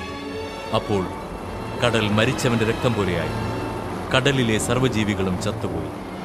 മൂന്നാമൻ തന്റെ പാത്രം നദികളിലും നീരുറവകളിലും ഒഴിച്ചു. അവ രക്തമായി മാറി. അപ്പോൾ ജലത്തിന്റെ ദൂതൻ പറയുന്നത് ഞാൻ കേട്ടു, ആയിരിക്കുന്നവനും ആയിരുന്നവനും പരിശുദ്ധനുമായ അങ്ങ് ഈ വിധികളിൽ നീതിമാനാണ്. അവർ വിശുദ്ധരുടെയും പ്രവാചകന്മാരുടെയും രക്തം ചൊരിഞ്ഞു. എന്നാൽ അങ്ങ് അവർക്ക് രക്തം കുടിക്കാൻ കൊടുത്തു. അതാണ് അവർക്ക് കിട്ടേണ്ടത്. അപ്പോൾ ബലിപീഠം പറയുന്നത് കേട്ടു, അതെ, സർവശക്തനും ദൈവവുമായ കർത്താവേ, അങ്ങയുടെ വിധികൾ സത്യവും നീതിയും നിറഞ്ഞതാണ്. നാലാമൻ തന്റെ പാത്രം സൂര്യന്റെ മേലൊഴിച്ചു. അപ്പോൾ മനുഷ്യരെ അഗ്നി കൊണ്ട് ദഹിപ്പിക്കാൻ അതിന് അനുവാദം ലഭിച്ചു. അത്യുഷ്ണത്താൽ മനുഷ്യർ വെന്തെരിഞ്ഞു. ആ മഹാമാരികളുടെ മേൽ അധികാരമുണ്ടായിരുന്ന ദൈവത്തിന്റെ നാമം അവർ ദുഷിച്ചു. അവർ അനുദപിക്കുകയോ അവിടുത്തെ മഹത്വപ്പെടുത്തുകയോ ചെയ്തില്ല. അഞ്ചാമൻ തന്റെ പാത്രം മൃഗത്തിന്റെ സിംഹാസനത്തിന്മേൽ ഒഴിച്ചു. അപ്പോൾ അതിന്റെ രാജ്യം കൂരിരുട്ടിലാണ്ടു. മനുഷ്യർ കഠിനവേദന കൊണ്ട് നാവ് കടിച്ചു. വേദനയും വ്രണങ്ങളും മൂലം അവർ സ്വർഗസ്ഥനായ ദൈവത്തെ ദുഷിച്ചതല്ലാതെ തങ്ങളുടെ പ്രവൃത്തികളെക്കുറിച്ച് അനുതപിച്ചില്ല. ആറാമത്തെ ദൂതൻ തന്റെ പാത്രം യൂഫ്രട്ടീസ് മഹാനദിയിൽ ഒഴിച്ചു. അപ്പോൾ അതിലെ ജലം വറ്റിപ്പോയി. അങ്ങനെ കിഴക്ക് നിന്നുള്ള രാജാക്കന്മാർക്ക് വഴിയൊരുക്കപ്പെട്ടു. സർപ്പത്തിന്റെ വായിൽ നിന്നും മൃഗത്തിന്റെ വായിൽ നിന്നും കള്ളപ്രവാചകന്റെ വായിൽ നിന്നും പുറപ്പെട്ട തവളകൾ പോലുള്ള 3 അശുദ്ധാത്മാക്കളെ ഞാൻ കണ്ടു. അവർ സർവശക്തനായ ദൈവത്തിന്റെ മഹാദിനത്തിലെ യുദ്ധത്തിനായി ലോകമെമ്പാടുമുള്ള രാജാക്കന്മാരെ ഒന്നിച്ചുകൂട്ടാൻ പുറപ്പെട്ടവരും അടയാളങ്ങൾ കാണിക്കുന്നവരുമായ പൈശാചികാത്മാക്കളാണ്. ഇതാ, ഞാൻ കള്ളനെ പോലെ വരുന്നു. നഗ്നനായി മറ്റുള്ളവരുടെ മുമ്പിൽ ലജ്ജിതനായി തീരാതെ വസ്ത്രം ധരിച്ച് ഉണർന്നിരിക്കുന്നവൻ ഭാഗ്യവാൻ. ഹെബ്രായ ഭാഷയിൽ ഹർമാഗദോൻ എന്ന് വിളിക്കപ്പെടുന്ന സ്ഥലത്ത് അവർ അവരെ ഒന്നിച്ചുകൂട്ടി. ഏഴാമൻ തന്റെ പാത്രം അന്തരീക്ഷത്തിൽ ഒഴിച്ചു. അപ്പോൾ ശ്രീകോവിലിലെ സിംഹാസനത്തിൽ നിന്ന് ഒരു വലിയ സ്വരം പുറപ്പെട്ടു, ഇതാ തീർന്നു. അപ്പോൾ മിന്നൽ പിണറുകളും ഉച്ചഘോഷങ്ങളും ഇടിമുഴക്കങ്ങളും ഭൂമിയിൽ മനുഷ്യർ ഉണ്ടായതു മുതൽ ഇന്നോളം സംഭവിച്ചിട്ടില്ലാത്ത വിധം അത്ര വലിയ ഭൂകമ്പവും ഉണ്ടായി. മഹാനഗരം 3 പിളർന്നു. ജനതകളുടെ പട്ടണങ്ങൾ നിലംപതിച്ചു. തന്റെ ഉഗ്രക്രോധത്തിന്റെ ചഷകം മട്ടുവരെ കുടിപ്പിക്കാൻ വേണ്ടി മഹാബാബിലോണിനെ ദൈവം പ്രത്യേകം ഓർമ്മിച്ചു. ദ്വീപുകളെല്ലാം ഓടിയൊളിച്ചു. പർവ്വതങ്ങൾ കാണാതായി. താലന്തുകളുടെ ഭാരമുള്ള വലിയ കല്ലുകളുടെ പെരുമഴ ആകാശത്തു നിന്ന് മനുഷ്യരുടെ മേൽ പതിച്ചു. കന്മഴയാകുന്ന മഹാമാരി നിമിത്തം മനുഷ്യർ ദൈവത്തെ ദുഷിച്ചു. അത് അത്ര ഭയങ്കരമായിരുന്നു. അധ്യായം 17. 7 പാത്രങ്ങൾ പിടിച്ചിരുന്ന 7 ദൂതന്മാരിൽ ഒരുവൻ വന്ന് എന്നോട് പറഞ്ഞു, വരിക, സമുദ്രങ്ങളുടെ മേൽ ഉപവിഷ്ടയായിരിക്കുന്ന മഹാവേശ്യയുടെ മേലുള്ള ശിക്ഷാവിധി നിനക്ക് ഞാൻ കാണിച്ചു തരാം. അവളോടുകൂടെ ഭൂമിയിലെ രാജാക്കന്മാർ വ്യഭിചാരം ചെയ്തു. അവളുടെ ദുർവൃത്തിയുടെ വീഞ്ഞു കുടിച്ച് ഭൂവാസികൾ ഉന്മത്തരായി. ആ ദൂതൻ ആത്മാവിൽ എന്നെ മരുഭൂമിയിലേക്ക് നയിച്ചു. ദൈവദൂഷണപരമായ നാമങ്ങൾ നിറഞ്ഞതും 7 തലയും 10 കൊമ്പും കടും ചെമപ്പ് നിറമുള്ളതുമായ ഒരു മൃഗത്തിന്റെ മേലിരിക്കുന്ന ഒരു സ്ത്രീയെ ഞാൻ കണ്ടു. ആ സ്ത്രീ ധൂമ്രവും കടും ചെമപ്പും നിറമുള്ള വസ്ത്രം ധരിച്ചിരുന്നു. സ്വർണവും വിലപിടിച്ച രത്നങ്ങളും മുത്തുകളും കൊണ്ട് അലങ്കൃതയുമായിരുന്നു. വേശ്യാവൃത്തിയുടെ അശുദ്ധികളും മ്ലേച്ഛതകളും കൊണ്ടു നിറഞ്ഞ ഒരു പൊൻചഷകം അവളുടെ കയ്യിലുണ്ടായിരുന്നു. അവളുടെ നെറ്റിത്തടത്തിൽ ഒരു നിഗൂഢ നാമം എഴുതപ്പെട്ടിരുന്നു, മഹാബാബിലോൺ, വേശ്യകളുടെയും ഭൂമിയിലെ മ്ലേച്ഛതകളുടെയും മാതാവ്. ആ സ്ത്രീ വിശുദ്ധരുടെയും യേശുവിന്റെ സാക്ഷികളുടെയും രക്തം കുടിച്ച് ഉന്മത്തയായി ലഹരി പിടിച്ചിരിക്കുന്നതും ഞാൻ കണ്ടു. അവളെ കണ്ടപ്പോൾ ഞാൻ അത്ഭുത പരതന്ത്രനായി. അപ്പോൾ ദൂതനോട് പറഞ്ഞു, നീ എന്തുകൊണ്ട് വിസ്മയിക്കുന്നു? ആ സ്ത്രീയുടെയും അവളെ വഹിക്കുന്ന 7 തലയും 10 കൊമ്പുമുള്ള മൃഗത്തിന്റെയും രഹസ്യം ഞാൻ നിന്നോട് പറയാം. നീ കണ്ട ആ മൃഗമുണ്ടായിരുന്നു, എന്നാൽ ഇപ്പോൾ ഇല്ല. അത് പാതാളത്തിൽ നിന്ന് കയറി വന്ന് നാശത്തിലേക്ക് പോകും. ലോകസ്ഥാപനം മുതൽ ജീവന്റെ പുസ്തകത്തിൽ പേരെഴുതപ്പെട്ടിട്ടില്ലാത്ത ഭൂവാസികൾ ഉണ്ടായിരുന്നതും ഇപ്പോൾ ഇല്ലാത്തതും വരാനിരിക്കുന്നതുമായ ആ മൃഗത്തെ നോക്കി വിസ്മയിക്കും. ഇവിടെയാണ് ജ്ഞാനമുള്ള മനസ്സിന്റെ ആവശ്യം. 7 തലകൾ ആ സ്ത്രീ ഉപവിഷ്ടയായിരിക്കുന്ന 7 മലകളാണ്. അവ 7 രാജാക്കന്മാരുമാണ്. 5 പേർ വീണുപോയി. ഒരാൾ ഇപ്പോഴുണ്ട്, മറ്റൊരാൾ ഇനിയും വന്നിട്ടില്ല. അവൻ വരുമ്പോൾ ചുരുങ്ങിയ കാലത്തേക്കേ ഇവിടെ വസിക്കുകയുള്ളൂ. ഉണ്ടായിരുന്നതും ഇപ്പോൾ ഇല്ലാത്തതുമായ മൃഗം 8ാമത്തേതും 7ൽപ്പെട്ടതുമാണ്. അത് നാശത്തിലേക്ക് പോകുന്നു. നീ കണ്ട 10 കൊമ്പുകൾ 10 രാജാക്കന്മാരാണ്. അവർ ഇനിയും രാജത്വം സ്വീകരിച്ചിട്ടില്ല. എന്നാൽ 1 മണിക്കൂർ നേരത്തേക്ക് മൃഗത്തോടൊത്ത് രാജാക്കന്മാരുടെ അധികാരം സ്വീകരിക്കേണ്ടവരാണവർ. അവർക്കൊരേ മനസ്സാണുള്ളത്. തങ്ങളുടെ ശക്തിയും അധികാരവും അവർ മൃഗത്തിനേൽപ്പിച്ചു കൊടുക്കുന്നു. ഇവർ കുഞ്ഞാടിനോട് യുദ്ധം ചെയ്യും. കുഞ്ഞാട് അവരെ കീഴ്പ്പെടുത്തും. എന്തെന്നാൽ അവൻ നാഥന്മാരുടെ നാഥനും രാജാക്കന്മാരുടെ രാജാവുമാണ്. അവനോട് കൂടെയുള്ളവർ വിളിക്കപ്പെട്ടവരും തിരഞ്ഞെടുക്കപ്പെട്ടവരും വിശ്വസ്തരുമാണ്. പിന്നെ അവൻ എന്നോട് പറഞ്ഞു, വേശ്യയിരിക്കുന്നതായി നീ കാണുന്ന ജലപ്പരപ്പ് ജനതകളും ജനസമൂഹങ്ങളും രാജ്യങ്ങളും ഭാഷകളുമാണ്. നീ കാണുന്ന 10 കൊമ്പുകളും മൃഗവും ആ വേശ്യയെ വെറുക്കും. അവളെ പരിത്യക്തയും നഗ്നയുമാക്കും. അവളുടെ മാംസം ഭക്ഷിക്കുകയും അവളെ അഗ്നിയിൽ ദഹിപ്പിക്കുകയും ചെയ്യും. എന്തെന്നാൽ ദൈവത്തിന്റെ വചനം പൂർത്തിയാകുവോളം അവിടുത്തെ ഉദ്ദേശ്യം നടപ്പാക്കുന്നതിനും ഏകമനസ്സോടെ മൃഗത്തിന് തങ്ങളുടെ രാജത്വം നൽകുന്നതിനും ദൈവം അവരുടെ ഹൃദയത്തിൽ തോന്നിച്ചു. നീ കാണുന്ന ആ സ്ത്രീ ഭൂമിയിലെ രാജാക്കന്മാരുടെ മേൽ അധീശത്വമുള്ള മഹാനഗരമാണ്. അധ്യായം 18. ഇതിനുശേഷം സ്വർഗത്തിൽ നിന്ന് വേറൊരു ദൂതൻ ഇറങ്ങി വരുന്നത് ഞാൻ കണ്ടു. അവന് വലിയ അധികാരമുണ്ടായിരുന്നു. അവന്റെ തേജസ് കൊണ്ട് ഭൂമി പ്രകാശിച്ചു. അവൻ ശക്തമായ സ്വരത്തിൽ വിളിച്ചു പറഞ്ഞു, വീണു, മഹാബാബിലോൺ വീണു. അവൾ പിശാചുക്കളുടെ വാസസ്ഥലവും എല്ലാ അശുദ്ധാത്മാക്കളുടെയും സങ്കേതവും അശുദ്ധവും ബീഭത്സവുമായ സകല പക്ഷികളുടെയും താവളവുമായി.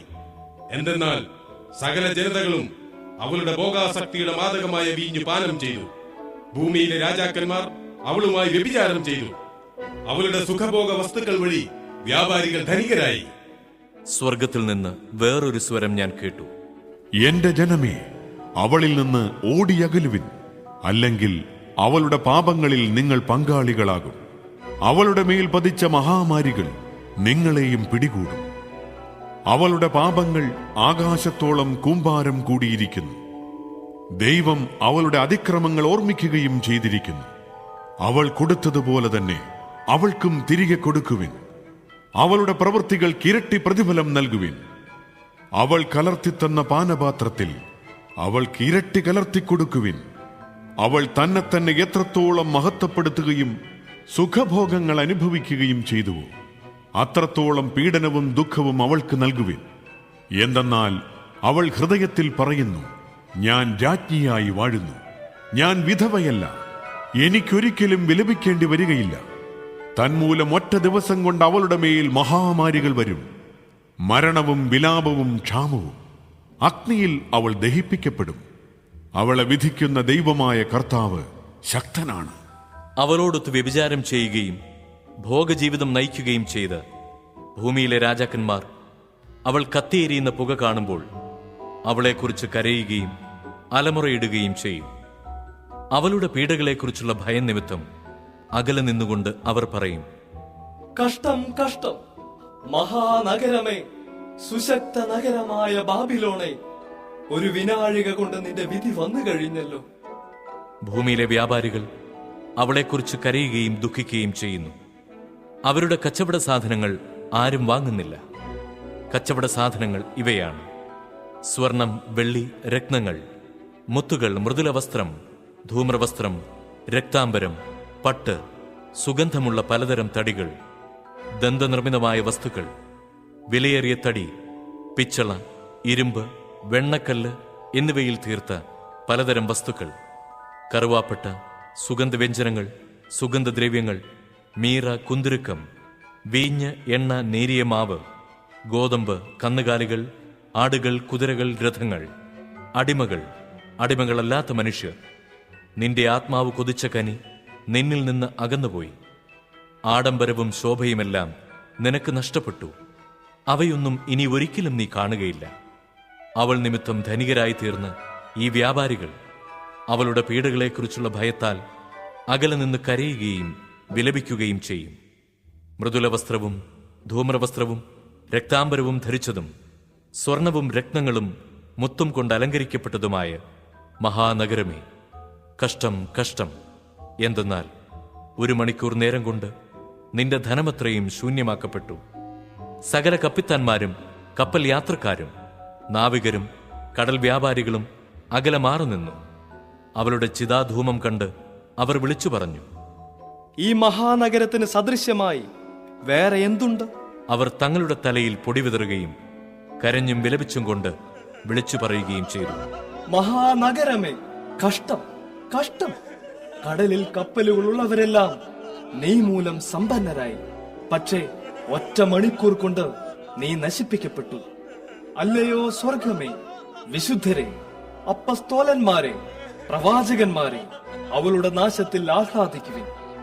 ദൈവം നിങ്ങൾക്ക് വേണ്ടി അവൾക്കെതിരെ വിധി പ്രസ്താവിച്ചു കഴിഞ്ഞു. അനന്തരം ശക്തനായ ഒരു ദൂതൻ വലിയ തിരികല്ല് പോലുള്ള ഒരു കല്ലെടുത്ത് കടലിലേക്കെറിഞ്ഞിട്ട് പറഞ്ഞു, ബാബിലോൺ മഹാനഗരവും ഇതുപോലെ വലിച്ചെറിയപ്പെടും. ഇനി ഒരിക്കലും അവൾ കാണപ്പെടുകയില്ല.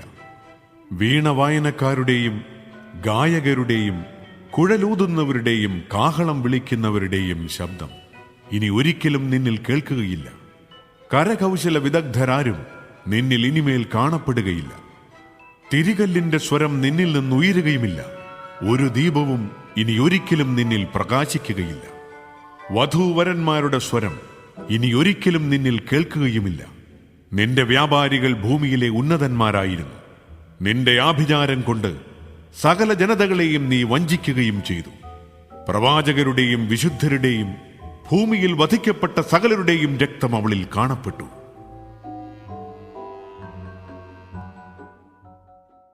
അധ്യായം 19.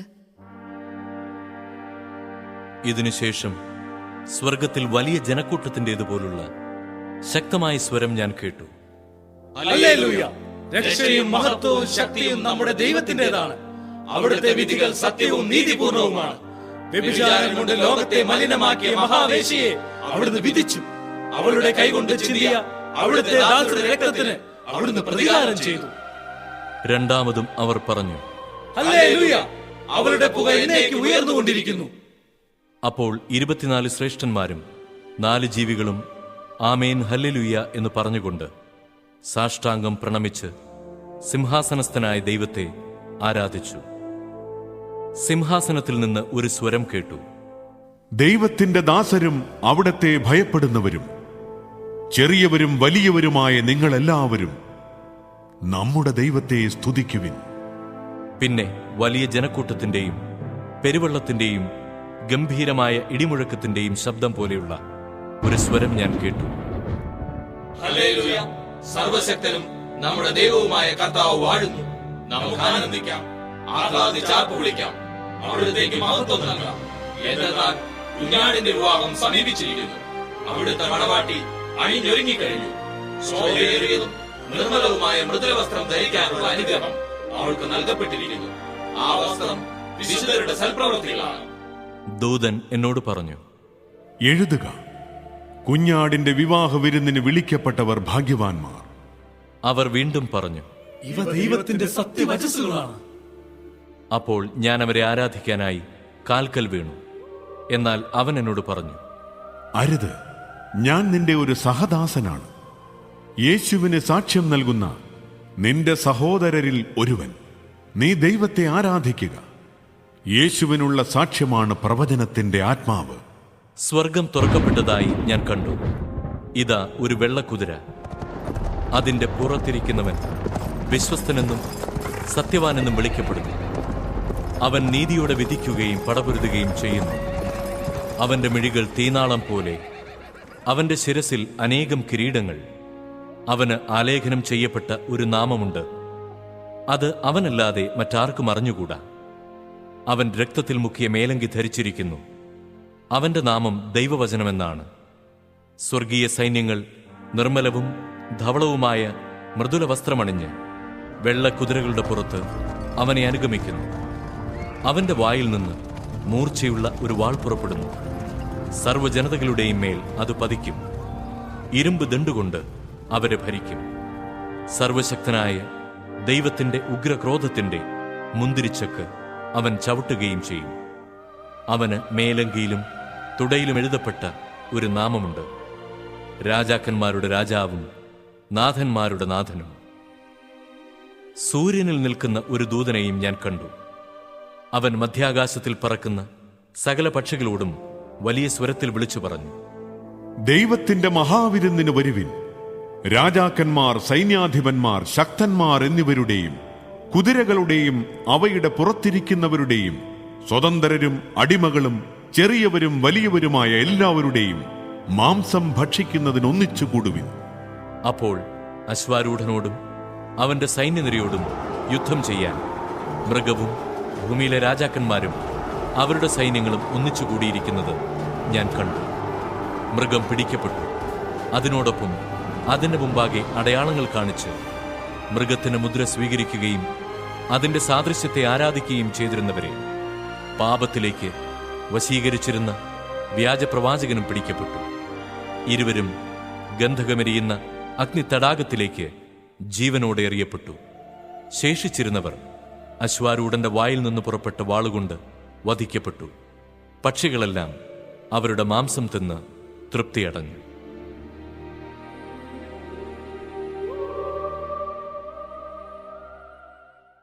അധ്യായം 20. സ്വർഗത്തിൽ നിന്ന് ഒരു ദൂതൻ ഇറങ്ങുന്നത് ഞാൻ കണ്ടു. അവന്റെ കയ്യിൽ പാതാളത്തിന്റെ താക്കോലും വലിയ ഒരു ചങ്ങലയുമുണ്ട്. അവൻ ഉഗ്രസർപ്പത്തെ, സാത്താനും പിശാചുമായ പുരാതന സർപ്പത്തെ പിടിച്ച് 1000 വർഷത്തേക്ക് ബന്ധനത്തിലാക്കി. അതിനെ പാതാളത്തിലേക്ക് എറിഞ്ഞ് വാതിലടച്ച് മുദ്രവെച്ചു.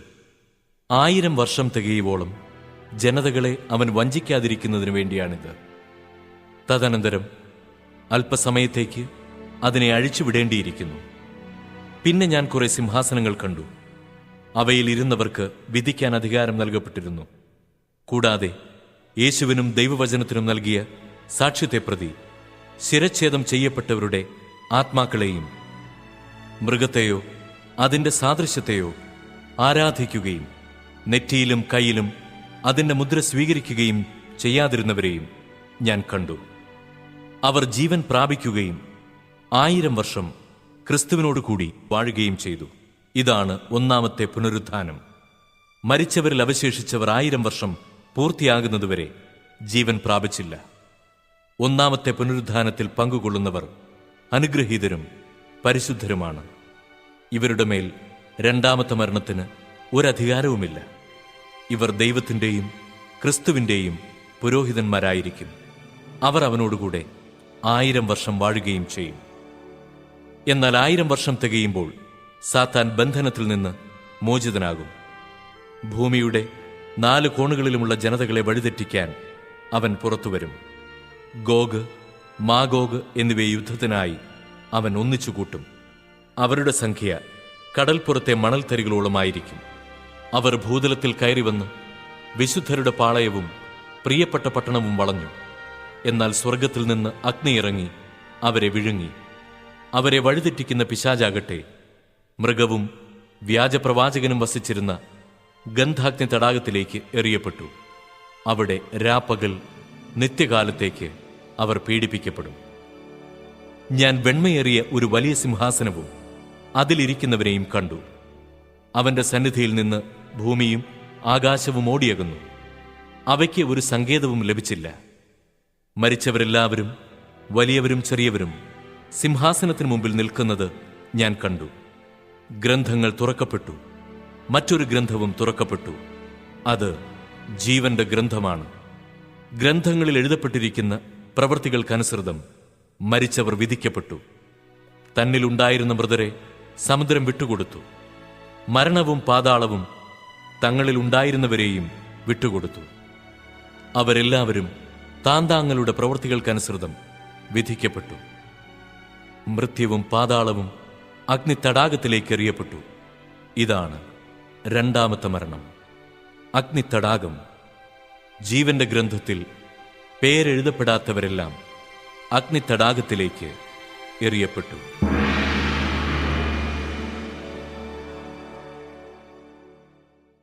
അധ്യായം 21.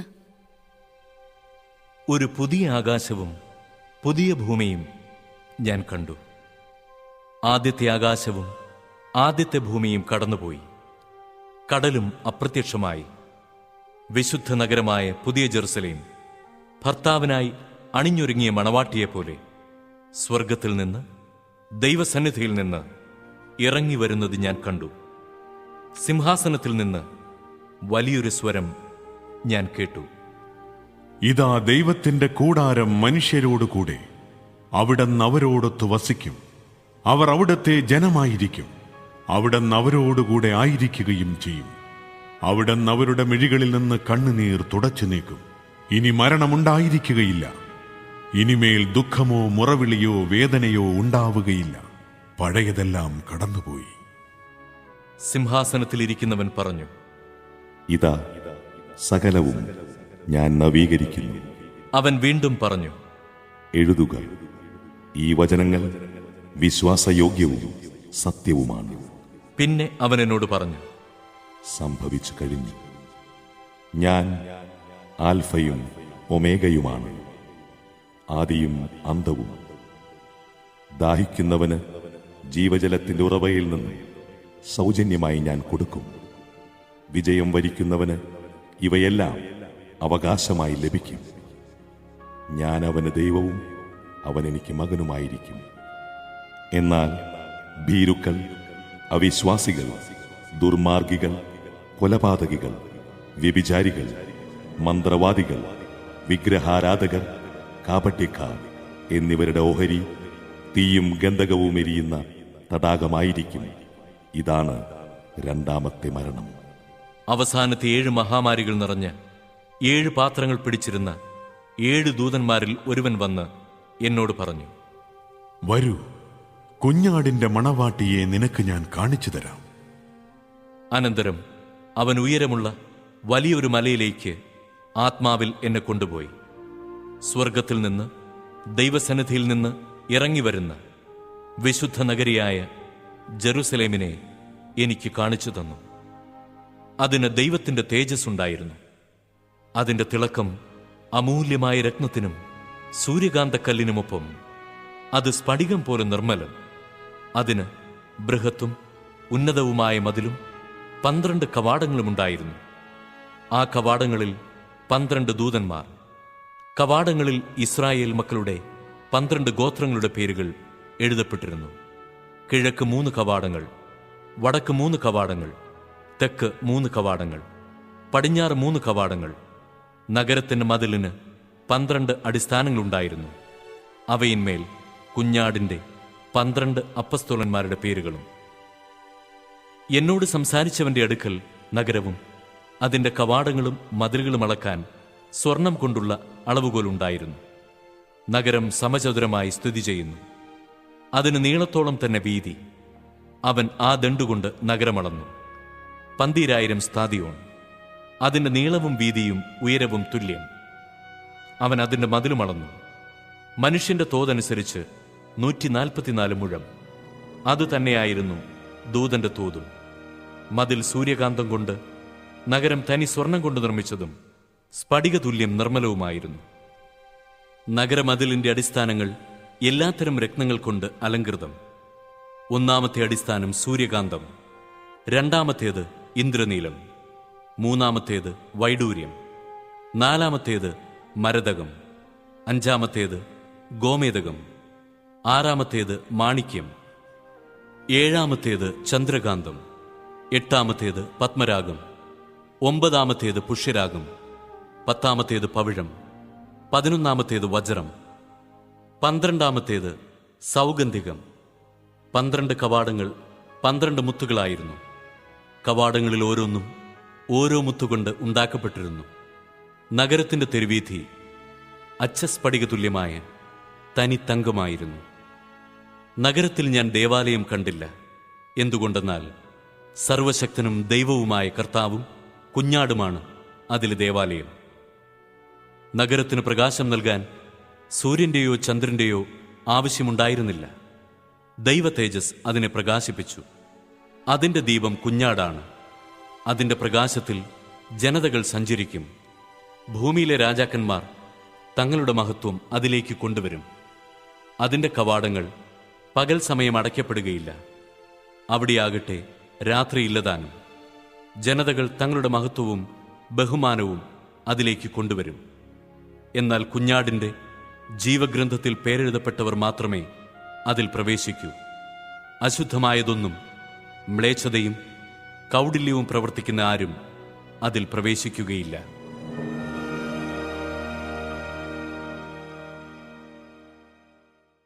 അധ്യായം 22.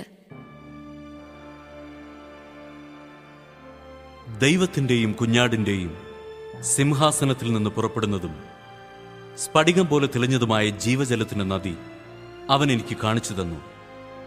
നഗരവീഥിയുടെ മധ്യത്തിൽ നദിയുടെ ഇരുഭാഗങ്ങളിലുമായി 12 തരം ഫലങ്ങൾ കായ്ക്കുന്ന ജീവന്റെ വൃക്ഷം നിൽക്കുന്നു. അത് മാസം തോറും ഫലം തരുന്നു. ആ വൃക്ഷത്തിന്റെ ഇലകൾ ജനതകളുടെ രോഗശാന്തിക്ക് വേണ്ടിയുള്ളവയാണ്. ഇനിമേൽ ശപിക്കപ്പെട്ടതായി ഒന്നും ഉണ്ടായിരിക്കുകയില്ല. ദൈവത്തിൻ്റെയും കുഞ്ഞാടിൻ്റെയും സിംഹാസനം അതിലുണ്ടായിരിക്കും. അവിടുത്തെ ദാസർ അവിടുത്തെ ആരാധിക്കും. അവർ അവിടുത്തെ മുഖം ദർശിക്കും. അവിടുത്തെ നാമം അവരുടെ നെറ്റിത്തടത്തിലുണ്ടായിരിക്കും. ഇനി ഒരിക്കലും രാത്രി ഉണ്ടാവുകയില്ല. ദീപത്തിന്റെ വെളിച്ചമോ സൂര്യന്റെ പ്രകാശമോ അവർക്ക് ആവശ്യമില്ല. ദൈവമായ കർത്താവ് അവരുടെ മേൽ പ്രകാശിക്കുന്നു. അവർ എന്നേക്കും വാഴും. അവൻ എന്നോട് പറഞ്ഞു, ഈ വചനങ്ങൾ വിശ്വാസയോഗ്യവും സത്യവുമാണ്. ഉടനെ സംഭവിക്കാനിരിക്കുന്ന കാര്യങ്ങൾ തന്റെ ദാസർക്ക് കാണിച്ചു കൊടുക്കാനായി പ്രവാചകാത്മാക്കളുടെ ദൈവമായ കർത്താവ് തന്റെ ദൂതനെ അയച്ചിരിക്കുന്നു. ഇതാ, ഞാൻ വേഗം വരുന്നു. ഈ പുസ്തകത്തിലെ പ്രവചനങ്ങൾ കാക്കുന്നവൻ ഭാഗ്യവാൻ. യോഹന്നാനായ ഞാനിത് കേൾക്കുകയും കാണുകയും ചെയ്തു. ഇവ കേൾക്കുകയും കാണുകയും ചെയ്തപ്പോൾ ഇവ കാണിച്ചു തന്ന ദൂതനെ ആരാധിക്കാൻ ഞാൻ അവന്റെ കാൽക്കൽ വീണു. അപ്പോൾ അവൻ എന്നോട് പറഞ്ഞു, അരുത്. ഞാൻ നിന്റെയും നിന്റെ സഹോദരന്മാരായ പ്രവാചകന്മാരുടെയും ഈ ഗ്രന്ഥത്തിലെ വചനങ്ങൾ കാക്കുന്നവരുടെയും സഹദാസനാണ്. ദൈവത്തെ ആരാധിക്കുക. വീണ്ടും അവൻ എന്നോട് പറഞ്ഞു, ഈ ഗ്രന്ഥത്തിലെ പ്രവചനങ്ങൾ നീ മുദ്രിതമായി സൂക്ഷിക്കേണ്ട. എന്തെന്നാൽ സമയമടുത്തിരിക്കുന്നു. അനീതി ചെയ്തിരുന്നവൻ ഇനിയും അനീതി ചെയ്തുകൊള്ളട്ടെ. പാപക്കറ പുരണ്ടവൻ ഇനിയും അങ്ങനെ തന്നെ കഴിഞ്ഞുകൊള്ളട്ടെ. നീതിമാൻ ഇനിയും നീതി പ്രവർത്തിക്കട്ടെ. വിശുദ്ധൻ ഇനിയും വിശുദ്ധീകരിക്കപ്പെടട്ടെ. ഇതാ, ഞാൻ വേഗം വരുന്നു. എന്റെ സമ്മാനവും ഞാൻ കൊണ്ടുവരുന്നുണ്ട്. ഓരോരുത്തർക്കും സ്വന്തം പ്രവൃത്തികൾക്കനുസൃതം പ്രതിഫലം നൽകാനാണ് ഞാൻ വരുന്നത്. ഞാൻ ആൽഫയും ഒമേഗയുമാണ്, ഒന്നാമനും ഒടുവിലത്തവനും, ആദിയും അന്തവും. ജീവന്റെ വൃക്ഷത്തിന്മേൽ അവകാശം ലഭിക്കാനും കവാടങ്ങളിലൂടെ നഗരത്തിലേക്ക് പ്രവേശിക്കാനും തങ്ങളുടെ അങ്കികൾ കഴുകി ശുദ്ധിയാക്കുന്നവർ ഭാഗ്യവാന്മാർ. നായ്ക്കളും മന്ത്രവാദികളും വ്യഭിചാരികളും കൊലപാതകികളും വിഗ്രഹാരാധകരും അസത്യത്തെ സ്നേഹിക്കുകയും അത് പ്രവർത്തിക്കുകയും ചെയ്യുന്ന സകലരും പുറത്ത്. യേശുവായ ഞാൻ സഭകളെക്കുറിച്ച് നിങ്ങൾക്ക് സാക്ഷ്യപ്പെടുത്തുന്നതിനു വേണ്ടി എൻ്റെ ദൂതനെ അയച്ചു. ഞാൻ ദാവീദിന്റെ വേരും സന്തതിയുമാണ്. പ്രഭാപൂർണനായ പ്രഭാത നക്ഷത്രം. ആത്മാവും മണവാട്ടിയും പറയുന്നു, വരുക. കേൾക്കുന്നവൻ പറയട്ടെ, വരുക. ദാഹിക്കുന്നവൻ വരട്ടെ. ആഗ്രഹമുള്ളവൻ ജീവന്റെ ജലം സൗജന്യമായി സ്വീകരിക്കട്ടെ. ഈ പുസ്തകത്തിലെ പ്രവചനങ്ങൾ ശ്രവിക്കുന്ന എല്ലാവരോടും ഞാൻ സാക്ഷ്യപ്പെടുത്തുന്നു. ആരെങ്കിലും ഈ വചനങ്ങളോട് എന്തെങ്കിലും കൂട്ടിച്ചേർത്താൽ ഈ പുസ്തകത്തിൽ വിവരിക്കപ്പെട്ടിരിക്കുന്ന മഹാമാരികൾ ദൈവം അവന്റെ മേലയക്കും. ഈ പുസ്തകത്തിലെ പ്രവചനങ്ങളിൽ നിന്ന് ആരെങ്കിലും എന്തെങ്കിലും എടുത്തു കളഞ്ഞാൽ ഈ പുസ്തകത്തിൽ വിവരിക്കപ്പെട്ടിരിക്കുന്ന വിശുദ്ധ നഗരത്തിലും ജീവന്റെ വൃക്ഷത്തിലുമുള്ള അവന്റെ പങ്ക് ദൈവം എടുത്തു കളയും. ഇത് സാക്ഷ്യപ്പെടുത്തുന്നവൻ പറയുന്നു, അതെ, ഞാൻ വേഗം വരുന്നു. ആമേൻ. കർത്താവായ യേശുവേ, വരണമേ. കർത്താവായ യേശുവിൻ്റെ കൃപ എല്ലാവരോടും കൂടെ ഉണ്ടായിരിക്കട്ടെ.